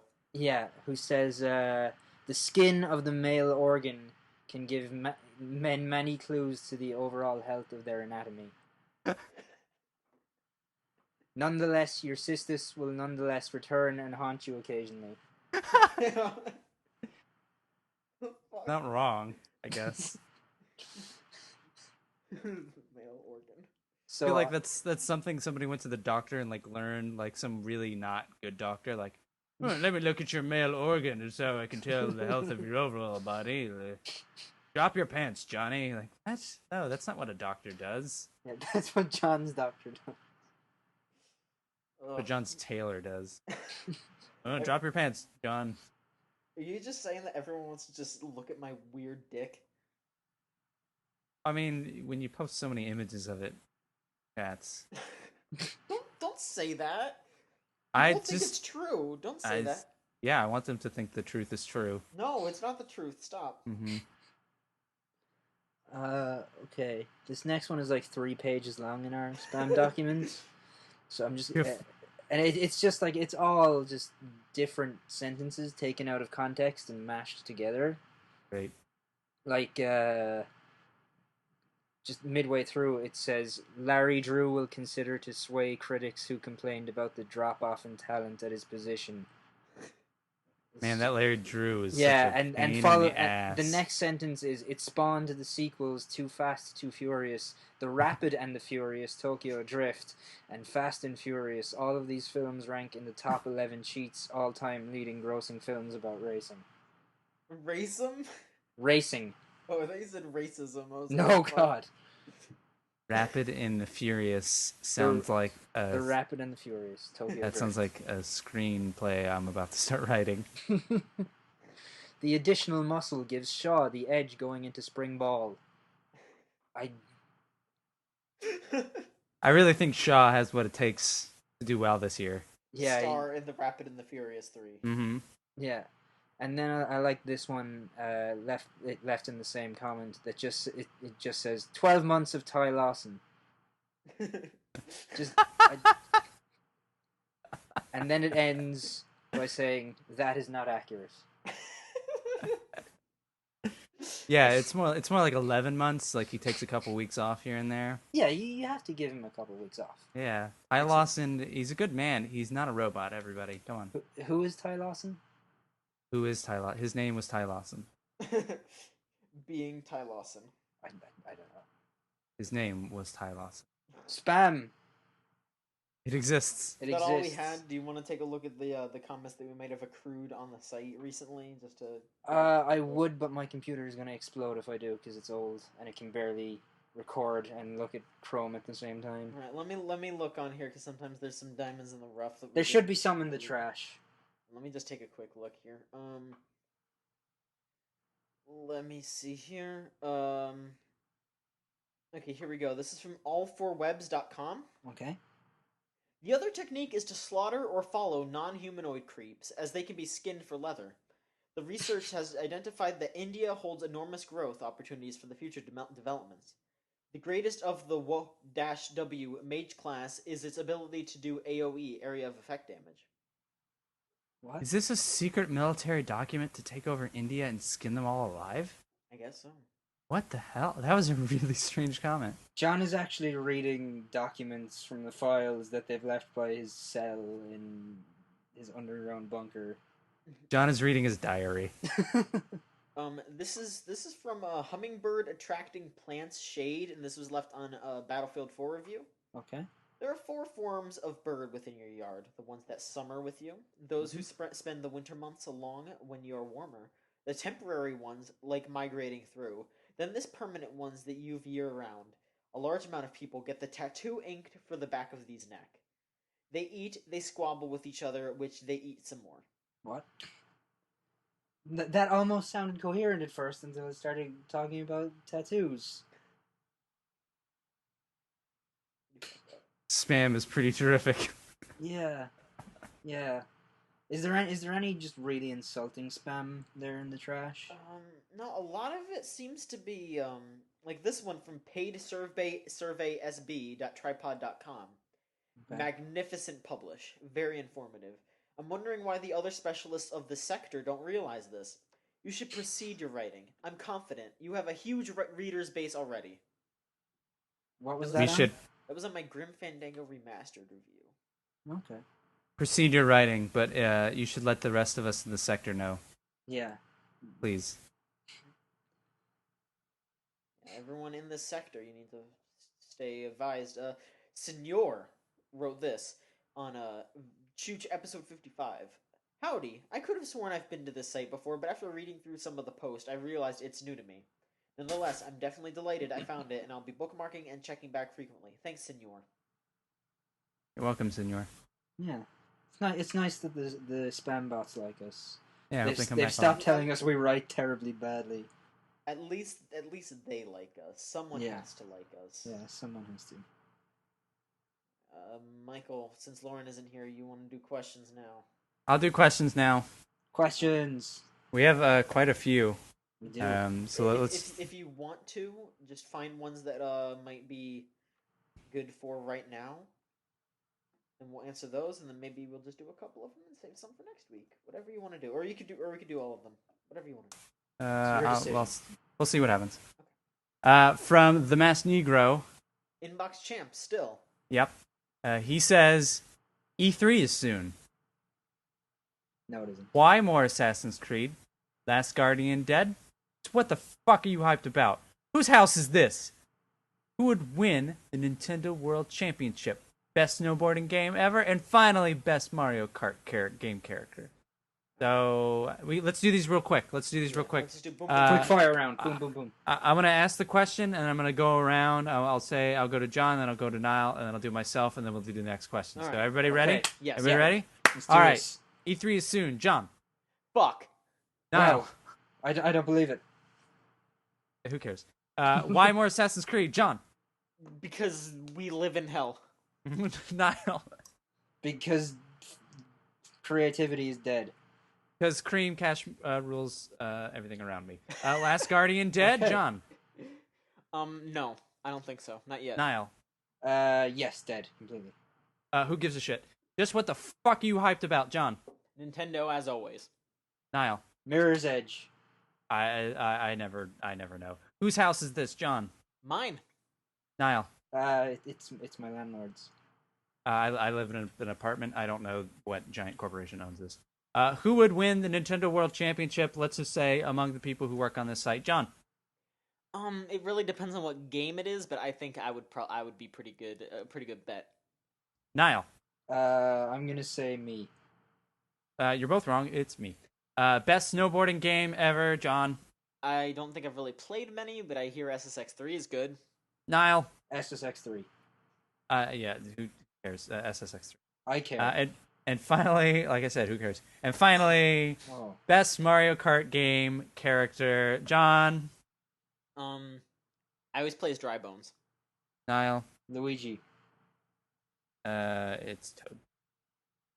Next question. That's good. That was good. Yeah, That we was got good. through that. Yeah. I'm energized. Yeah. Good talk. Cocaine. Yeah. Anonymous asks, give me a straight answer. Is E3 even real? Now, see this anonymous. Well, let's see. Let me give you some background here. This is anonymous. I'm pretty sure the same person who sent us an ask that was just, do they have video games at E3? And I was like, wow, what a great question. I love questions like these. This is hilarious. I love it. But I'm actually being a liar there. I'm fibbing because it's a bad question and it fucking sucks. I thought and it's Michael unfunny. answered that. That was me. I could have sworn it was Michael because it was like, me. will there be games at E3 this year? And it was just ha ha ha ha ha ha ha. No, that was me. I was like, That was not me. That was me. Okay. But still, bad question. Don't ask that kind of shit. It's not funny. If you want to send us jokes, make them actual jokes instead of just like bad things that you think of while you're being dumb. Sorry. Jokes. Please, jokes. Anyway, The Sewer Prince asks. no. We should at least answer this if we're gonna bring it up. Wait, if we're gonna ask a bad question. No, listen. All right. E3 is real, but all it is just the secret cabal where we all go to us to do our drugs and get the suck. Mm-hmm. With two So yeah, C's. yeah. So E3 is the realist. yeah. The Sewer Prince asks, I've been having an argument with a couple of friends. If Half-Life 3 did come out suddenly this year, what would it be? And would people actually like it? I've been thinking maybe the physics-based shooting games might be more of a product of their time. What are your thoughts? Um, well, I don't think I would personally enjoy it because well, I'm not sure because the problem with Half-Life games is that they are proof of concept games. They aren't really like if they didn't have the story, they would be They're to Pretty show off the average. engine. Yeah. yeah, they're to show off engines. Like Half-Life 1 was important to revolutionize like the first person shooter and video game storytelling in general. Half-Life 2 was just we made Source and Half-Life 3 is going to be we made Source 2. Yeah. So that's not going to be that big of a deal. I think people will like it. I think it might be interesting story-wise because they're probably going to incorporate all that Portal stuff with Black Mesa and that might be interesting. Like I really love Portal, so if like fucking Shell and GLaDOS show up in Half-Life, I might at least have some fun with the story. But I'm not. I was never a big fan of Half-Life, but I definitely like people will love that game. I think it's going to be Half-Life. I think they're going to come up with like it's they're not going to change the formula too much, except unless the physics engine does something really crazy, which I kind of doubt. But No. they'll come up with something to change it up. They'll have a new type of gun, like how they had the gravity gun in Half-Life 2. They'll come up with something else. Yeah. But it's just gonna be like if you weren't super interested in Half-Life 2, I don't think Half-Life 3 is gonna change your mind. I don't think it's gonna be this huge revolutionary thing. Like the only reason why it's taken so long to come out is because they just finished Source 2. So that's what it is. I hope they never come out with it because you're dealing with so many years of expectations, and there's Yeah, I feel like there's no way to meet those expectations at this point. yeah, and like if that game is anything less than the greatest thing ever, like I think people are going to be really disappointed. And that's the problem is that everyone's expecting it. Everyone's expecting that it took so long because they're working on it, but that's not it. They weren't like I mean they might have been working on it, but no, they haven't been. It's forced like that game is made to advertise the engine, and now that the engine's done, maybe they're working on it now. But that's the problem is people don't understand how video games are made. So they will think, "Oh wow, they've been thinking and working on this since Half-Life 2. It's going to be the greatest thing ever." They don't think about how Half-Life 2 was kind of the last big hurrah for those kinds of games. They don't think about what first-person shooters are anymore, how they're almost all multiplayer-based. They don't think about how, no, Valve has been making other things like Left 4 Dead and Portal. Like, they've moved away from that kind of game, and, you know, they've gone into the multiplayer base. They've figured out how to tell stories. Like, Half-Life 3, unless they did something drastic with it, like, even if they made Half-Life 3 very similar to Half-Life 2, like, it played the same, the people who love that game, would love Half-Life 3, but reviewers and people who are aware of what video games are and goes through in the industry at large would play that game and would just kind of like, great, what were you doing all this time, and like, why are you charging so much money for this? Like, why is this no different from Half-Life 2? Like, there's nothing you can do with Half-Life 3 to really make people happy without going off the edge. Like, you're right, they do that to show off the engine. Well, how do you do that and make it interesting in 2015?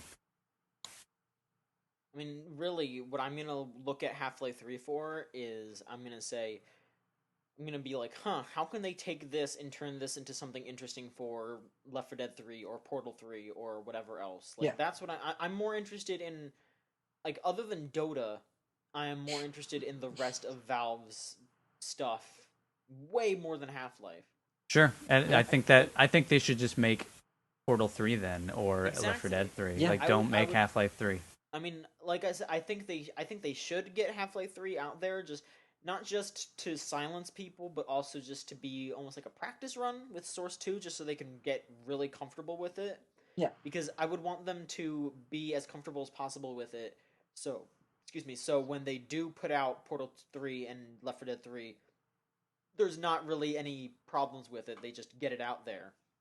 Sure, I see that, but I don't see the need for in the market a Half-Life 3. Like internally, sure, but yeah, you know, I mean, but that's what Valve is going to do. It's like Valve is a very self-serving company right now, and I think them doing Half-Life 3 and using that as almost like a training regimen, and then just getting it out there just because they know it'll sell 1 trillion fucking copies. Oh yeah. Like, it will probably be the highest selling game ever when it comes out. Really? Yeah.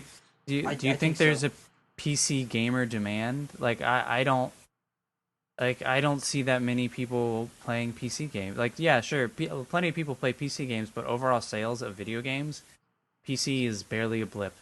Like yeah, like it's I don't, all like, about console. It won't sell gangbusters on consoles. That like it'll sell a shit ton for people who use Steam. I mean, my argument would be market. My argument is that it would sell better if it came out for consoles as well. I think it will eventually.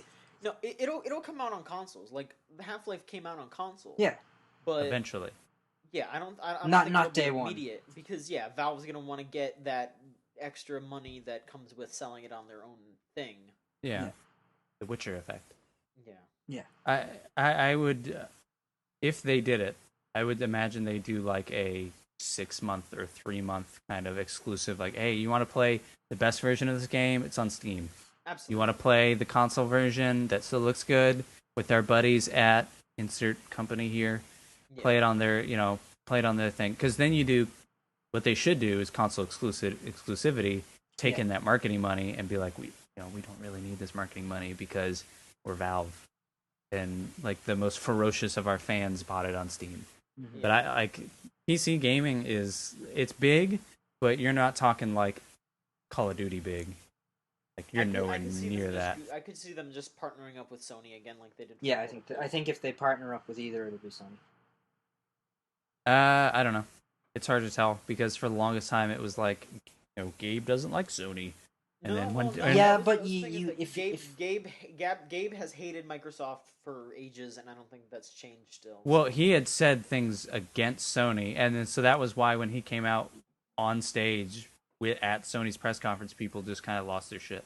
Yeah, well, I mean, that's the thing is that now they have a better relationship with Sony, but they still don't have a good relationship with Microsoft. So I bet whatever relationship serves the video game the best is the one that is the business relationship that will occur. Well, I bet, which is probably with Sony. Yeah, I think you're crazy. I think updates work better on Xbox One. I think when you talk about marketing money, is much larger.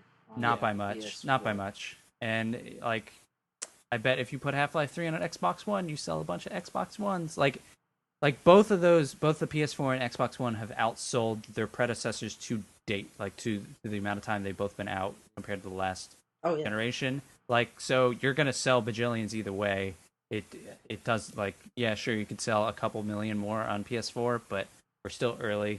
Like, there's still no games for any, like, look how Bloodborne sold. Would you have ever thought a game like that would have sold that big if there wasn't a vacuum in the release market right now? So you put Half-Life 3 out, on either console, it's gonna sell. It's gonna sell 2 million, 1 million units probably, maybe something like around that. Yeah. Well, we'll see. I don't know. I don't. There'll never be a Half-Life 3. I think it'll happen, but not this year. And our final question. Oh, we're only gonna do one more. Yeah, that other small one is that's. The other one is, what are your top 5 games ever? Like, that is such a fluid, not I love so many games, and I'd rather not just have to narrow my taste down like that. Yeah. Like, I actually did a list like this on Giant Bomb a long time ago, and I've gone back and looked at it and gone like, nope, none of these are right. So. So the last question is also from Anonymous. We have one more in the bottom under masks. Can you not see that one? Sometimes you can't see them. Okay, I didn't see that one. Okay. So we have 2 more questions. Okay. This one is from Shoeless. He says, or she says, or they ask, this person with the toad thing asks, do you think Nintendo will introduce other non-traditional amiibo figures like the Yarn Yoshi dolls in the future? Or do you think it was a one-time deal? What other game series would make good custom amiibos? My first guess would be Custom Robo. I think that is exactly the kind of thing amiibos will turn into. I wouldn't be surprised to see re-releases for smaller games, like a 3DS game or a small Wii U game that isn't a big marquee release. But with enough, especially going forward, I would imagine to see if there was a different redesign in something. I would imagine you see a unique amiibo for a game. I mean, yeah, like they're definitely doing different types of amiibo for different games that like for what suits their needs. Like the Yarn Yoshi ones are definitely just because they were like, oh, we should just make little Yarn Yoshis for this, and then they figured out some sort of amiibo functionality because they just had amiibos already happening. But I mean, they're doing it with Splatoon. That's the custom. Those are custom. It's a great way to get. It's a great way to easily like all that sort of pre-order stuff and collector's items where you pay more money to get, the cloth map. It's a really easy way to add value to an $80 or $100 game where normally you'd pay $60, because when you add those items onto a collector's edition, you have to go produce that. Yeah. Whereas with Nintendo, like, oh, we already have this relationship with this company that they already know how to make our amiibos. We just give them a new design, we pack it in, and everybody pays $80 for for the new Star Fox game, let's say. And now you get this unique Star Fox figurine. So people are paying more, collectors go out and pay more. Like, you can get more money out of it. And say, like, well, you're paying 20 instead of 13 because it's a unique figure. And that'll make people claim, like, if you want to get dirty, that's what you do. Mm-hmm. Like, you get a lot more money for your amiibos, and you get people to buy your game who maybe wouldn't. So that's the dirtiest I think they would go. But yeah, for sure, you're gonna see amiibos, all kinds. Yeah, I'm not 100% sure like what kind of special types of amiibos they'll end up doing. Like, I could imagine them, like maybe doing something with Star Fox where they have like, I mean, I bet they'll have like special ship colors or something that you can use the current amiibos for. But I could see maybe them just putting out like, oh, here you can buy this amiibo and it recolors your ship or gives you a different ship. Like, oh, you can buy a Wolf O'Donnell amiibo and you put that on there, and then you can play as the Wolfen instead of this Arwing. You can have different characters and they'll have different ships. I could see them doing something like that. Custom Robo one sounds pretty good because that could be something like, oh, I customized my robot. I can bring this over to your house, and I can just there you go. There's my robot. Don't have to worry about that. I could see them doing something like that. I could see them doing something like they're doing with this freemium stuff. I wouldn't be 100% sure what they would do, but I could see them being like, okay, you get this. I mean, they kind of have it already with the Amiibo's greatest bits thing, except they're doing it in a really dumb way by not giving you the full game. If they just had it so you download this free program, you plop an amiibo down and you unlock a game or something, like say a Rusty's Real Deal baseball thing, where it's like, okay, you got this game, this free base thing, you go out and get the amiibo, put it down, and it unlocks one of the games. So you could like, oh, Mario will unlock the batting game, or like you can buy this little pitcher and you can get this guy holding a pitcher's mitt, and that's the amiibo, and then you unlock the pitching mini game. Like, I could see something like that. If their RFD chips weren't so small in storage, as I understand it, you can only store one game's data in it, right? Yeah. Mm-hmm. If they increase that storage, what I would do, or what I think they should do, is, let's say you're coming out with a new Mario game. Sure. You sell a unique amiibo with it, and it works like a normal amiibo. You can store stuff on it and bring it to another friend's house, but you can then put it on let's say you're swiping on your little base thing, and while the game is in the drive, you unlock Super Mario Brothers. So you own that game because that's about how much those games cost on the Wii U. See, here's the problem, and this honestly, I think this is really shitty that they're doing this. Like I mentioned, they have Amiibo's Greatest Bits. That's what it's called. Yeah. It's supposed to what it is it's what you're saying, except you don't unlock the full game. You just unlock part of it. Yeah. It's so fucking stupid. Like, yeah, you spend $13 on an Amiibo, and those games are like $5 to $7. Yeah.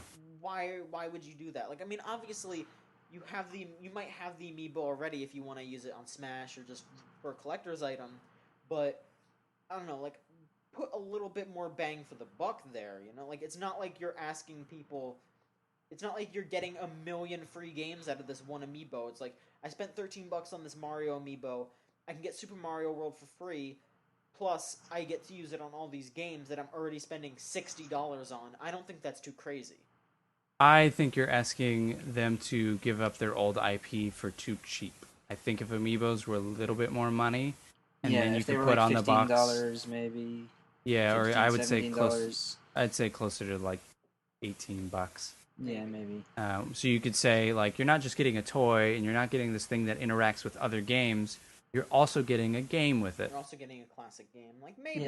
Yeah, that's probably if they smart. did offer that, if they had something like that, I might feel more inclined to do that, especially if it's like a different design of that. Like, get this special Mario, like this collector's, like this is Super Mario.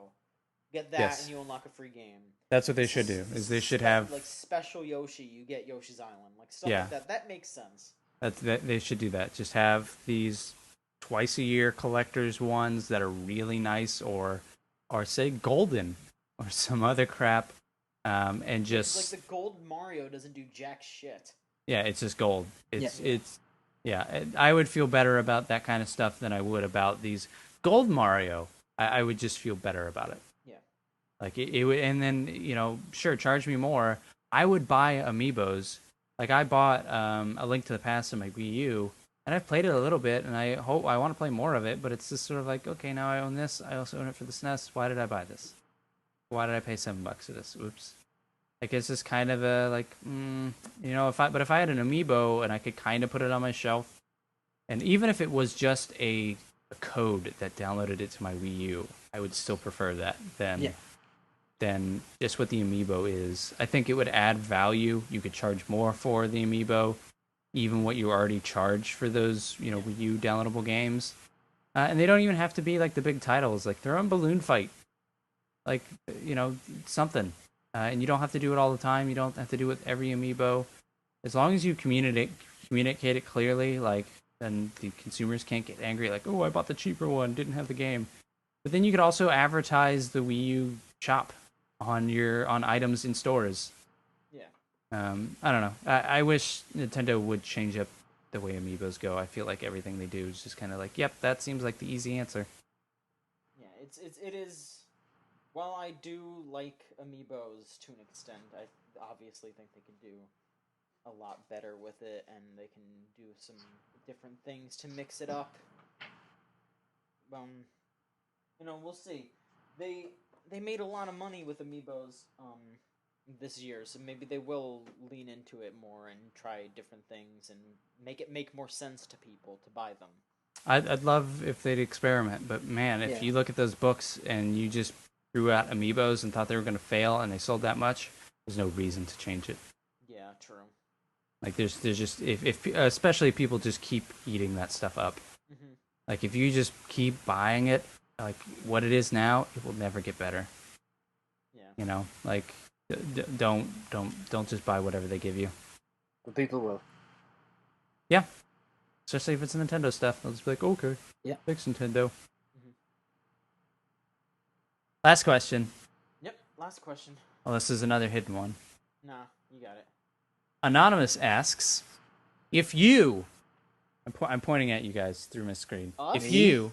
Yes, you. Not you, but you.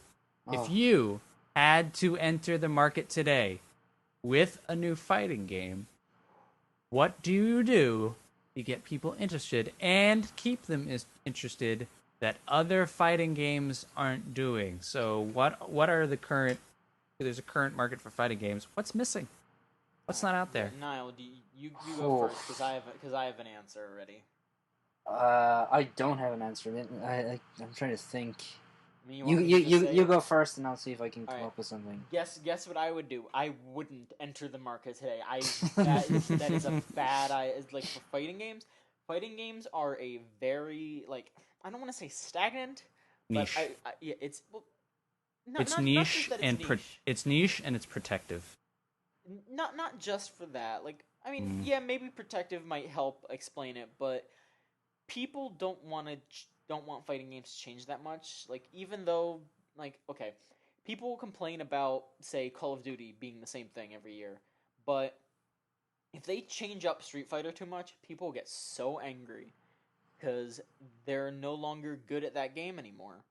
And if they have to learn a new game, it's so hard to enter the market for that kind of stuff. Like hell, okay. You essentially have to copy other games. Yeah, if you're not like the last game, nobody's gonna want to deal with it. Like a lot of Arc System Works games, like for example, like I played Persona 4 Arena and I played Guilty Gear. Mm-hmm. Those games are very very similar. Persona Arena is just an easier Guilty Gear. So if they try to do something completely different with Persona 4 Arena or Ultimax or anything, people would flip. Because they'd be like, "Oh, this is an Arc System Works game, but it doesn't play like one." They would have to learn a new game, and people don't want to do that. And I understand why they don't, because it takes so long to learn those games. But it's just a bad idea to try something new, really. Like if you look at, like I can't really think of any game that like any brand new fighting game that took off anytime recently. Like took off. Took off because like. The closest thing I could think of would maybe be like it didn't even really super take off, but something like Under Night In-Birth. But that game is still very, very similar to the previous game that the people that made it, the French-bred people made. It's very similar to Melty Blood. So, I mean, as somebody who doesn't follow it, like I watch Evo and stuff, like Criminal Girls and Persona 4 kind of took off, but neither one of those... Skullgirls, sorry. Criminal Girls is different. God, you guys have ruined me. God. Yeah, but Skullgirls and Persona 4 were the two, like, and maybe Dive Kick were the two kind, and Dive Kick's just more of it because it's a joke.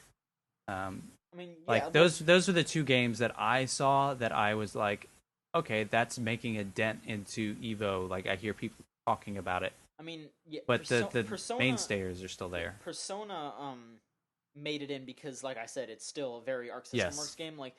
People are going to want to play Guilty Gear before they play Persona, though. Yeah. And Skullgirls didn't... Like, you're saying Skullgirls took off... Skullgirls has so many problems, and... Not like made an impact. Like, it started to make an impact. Made it lost to its edge. Where, as somebody who doesn't follow any of that and doesn't know the depth of it, it was something you heard about even after the Kickstarter was released. Like... Yeah. Like even after that, it was sort of like, okay, there's a group of people who play that stuff and get into Skullgirls. Like I'm not saying it's like Street Fighter, but yeah, it's. I mean, I'm comparing it also to just smaller games too, because Skullgirls is still, like, even compared to other smaller games, like I said, like Under Night or other like anime fighting games that don't have a huge fan base, it's still relatively small, but. That can also be attributed to a lot of other factors with Skullgirls. Like Skullgirls is just that game has a very unfortunate development cycle, and it's getting worse and worse as it goes. But just there hasn't really been a breakout fighting game like on that level. Maybe since the early 2000s. Like I really can't think of anything. Like yeah, I can't either. It's just been Street Fighter, Marvel, and Tekken, and Virtua Fighter and Dead or Alive, Mortal Kombat. And even then, Dead or Alive and Virtua Fighter aren't really their weight anymore. Yeah, they've both fallen off pretty considerably.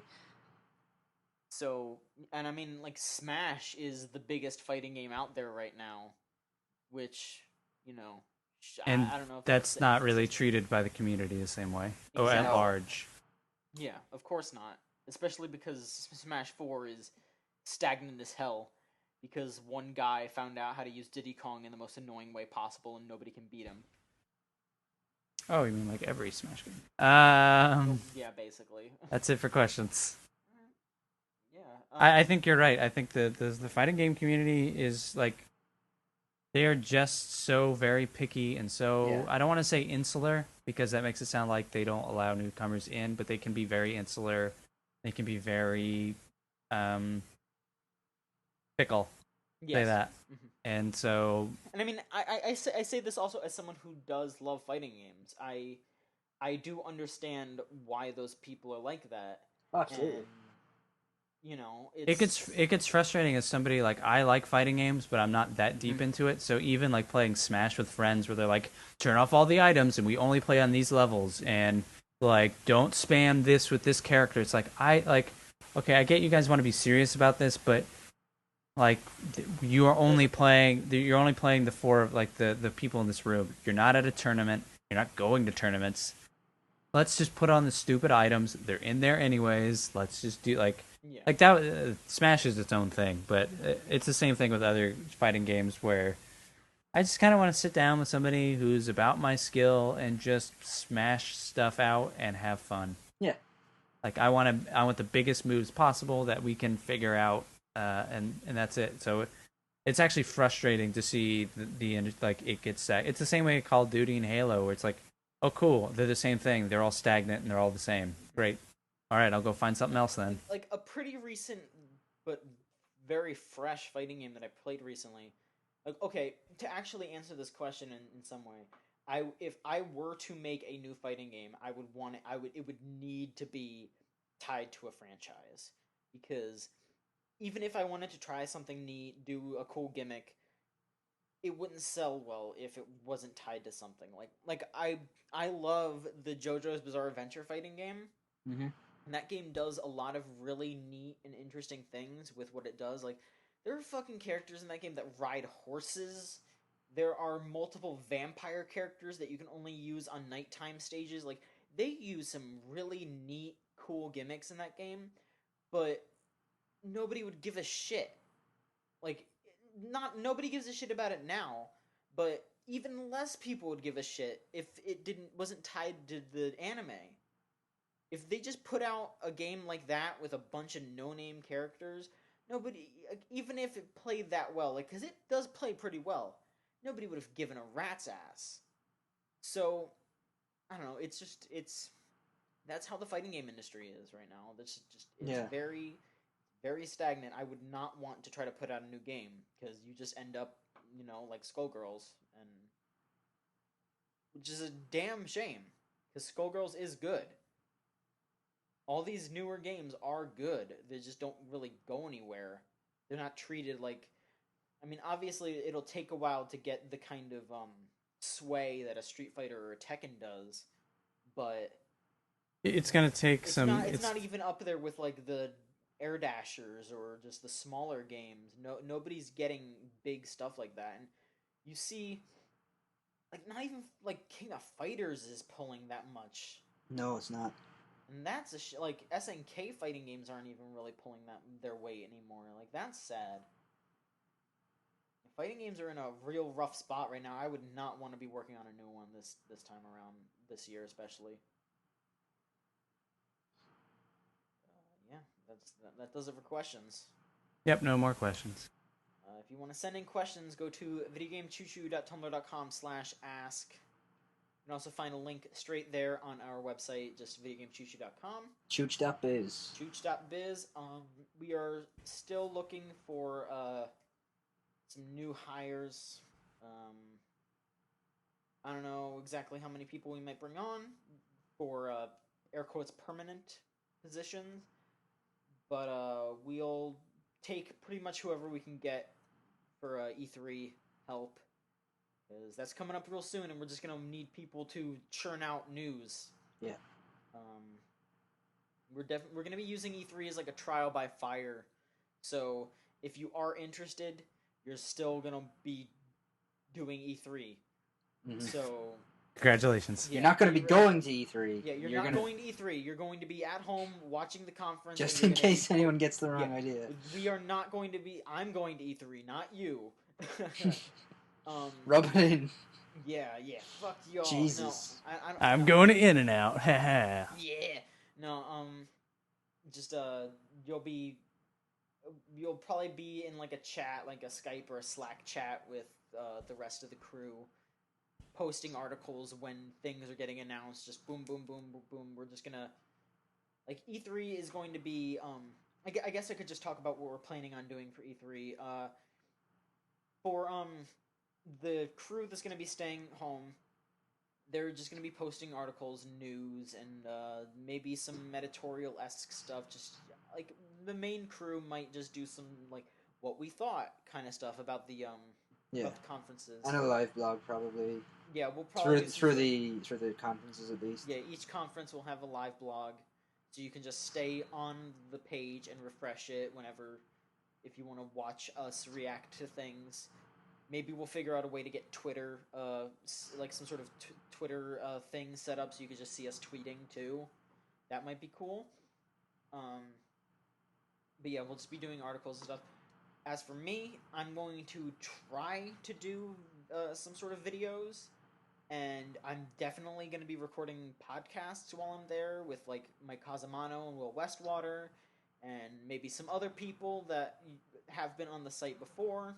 I don't know if any of you will remember Andy Clare or Miles Cox, but they're also going to be helping during E3, so they will most likely be on the podcast. But I'll try to make some videos. I'll try to do some editorial. I'm not just gonna go there to be like, "Wow, look at me here." I'm gonna do work. I'll do work. Trust me. Podcasts, video, live blogs, news stories, all kinds of stuff. Yeah, we're going to be doing all that. Probably working hard. Yeah, maybe a week or so before E3, we'll put out a an E3 predictions thing. We're not going to do like a closed envelope thing because none of us know. None of us are going to pre-E3 stuff. Like, we're not giant bombs, so it's not like I'm going to see anything special. No Judges Week for us. Yeah, no Judges. Isn't that this week? Yeah. Yes. Yeah. Yeah. So, E3 is in full swing, but we're not involved yet, so you're going to have to wait. But hopefully we bring enough good content that you'll want to stick with us and not just one of the big sites. We don't blame you for going to the big sites, but we are a good alternative. If you can't stream it at work, you just come to Chooch. You look at the blog. You can go down second by second everything that happens. Yeah, we'll keep you up to date. If you don't want to look at the blog, you can just look at our news and be like, oh, hey, that was announced. Yeah, and you know. And if you go to chooch.biz, your IT guy won't think you're just slacking off because he'll see .biz. Yeah. Like, ooh, that guy wears a tie. Yeah. Think here. You'll get a promotion. Exactly. I have my Mortal Kombat X review up on the site. That took a while. I apologize. I've been having a rough time, but I finished that, and I like that game. But it's got problems. But go read that review. I've talked about it enough on here, but that review is concise and good. I don't know when Lauren's going to have her Neptunia U review up. We'll see. Michael, you said that you have an editorial? Yep, I have an editorial that we should probably all go over for varying reasons. We can do that later. Not tonight, just in general. And I think that's it. I think that's all I've got. Sure. Maybe other stuff soon, depending on... Oh, I guess... I don't know, Smite stuff. But I can't review that. That's a beta. Yeah, so. we'll see. And other stuff, possibly? Yeah, maybe. Who knows? Maybe we'll come up with something in the next stuff. Couple days and just be like, whoa! Stuff. Stuff will happen on the Chooch content. Website. I'm excited. We got some good stuff lined up. So yeah, make sure you tune in to videogamechoochoo.com for the latest coverage in the world of video games. Stuff.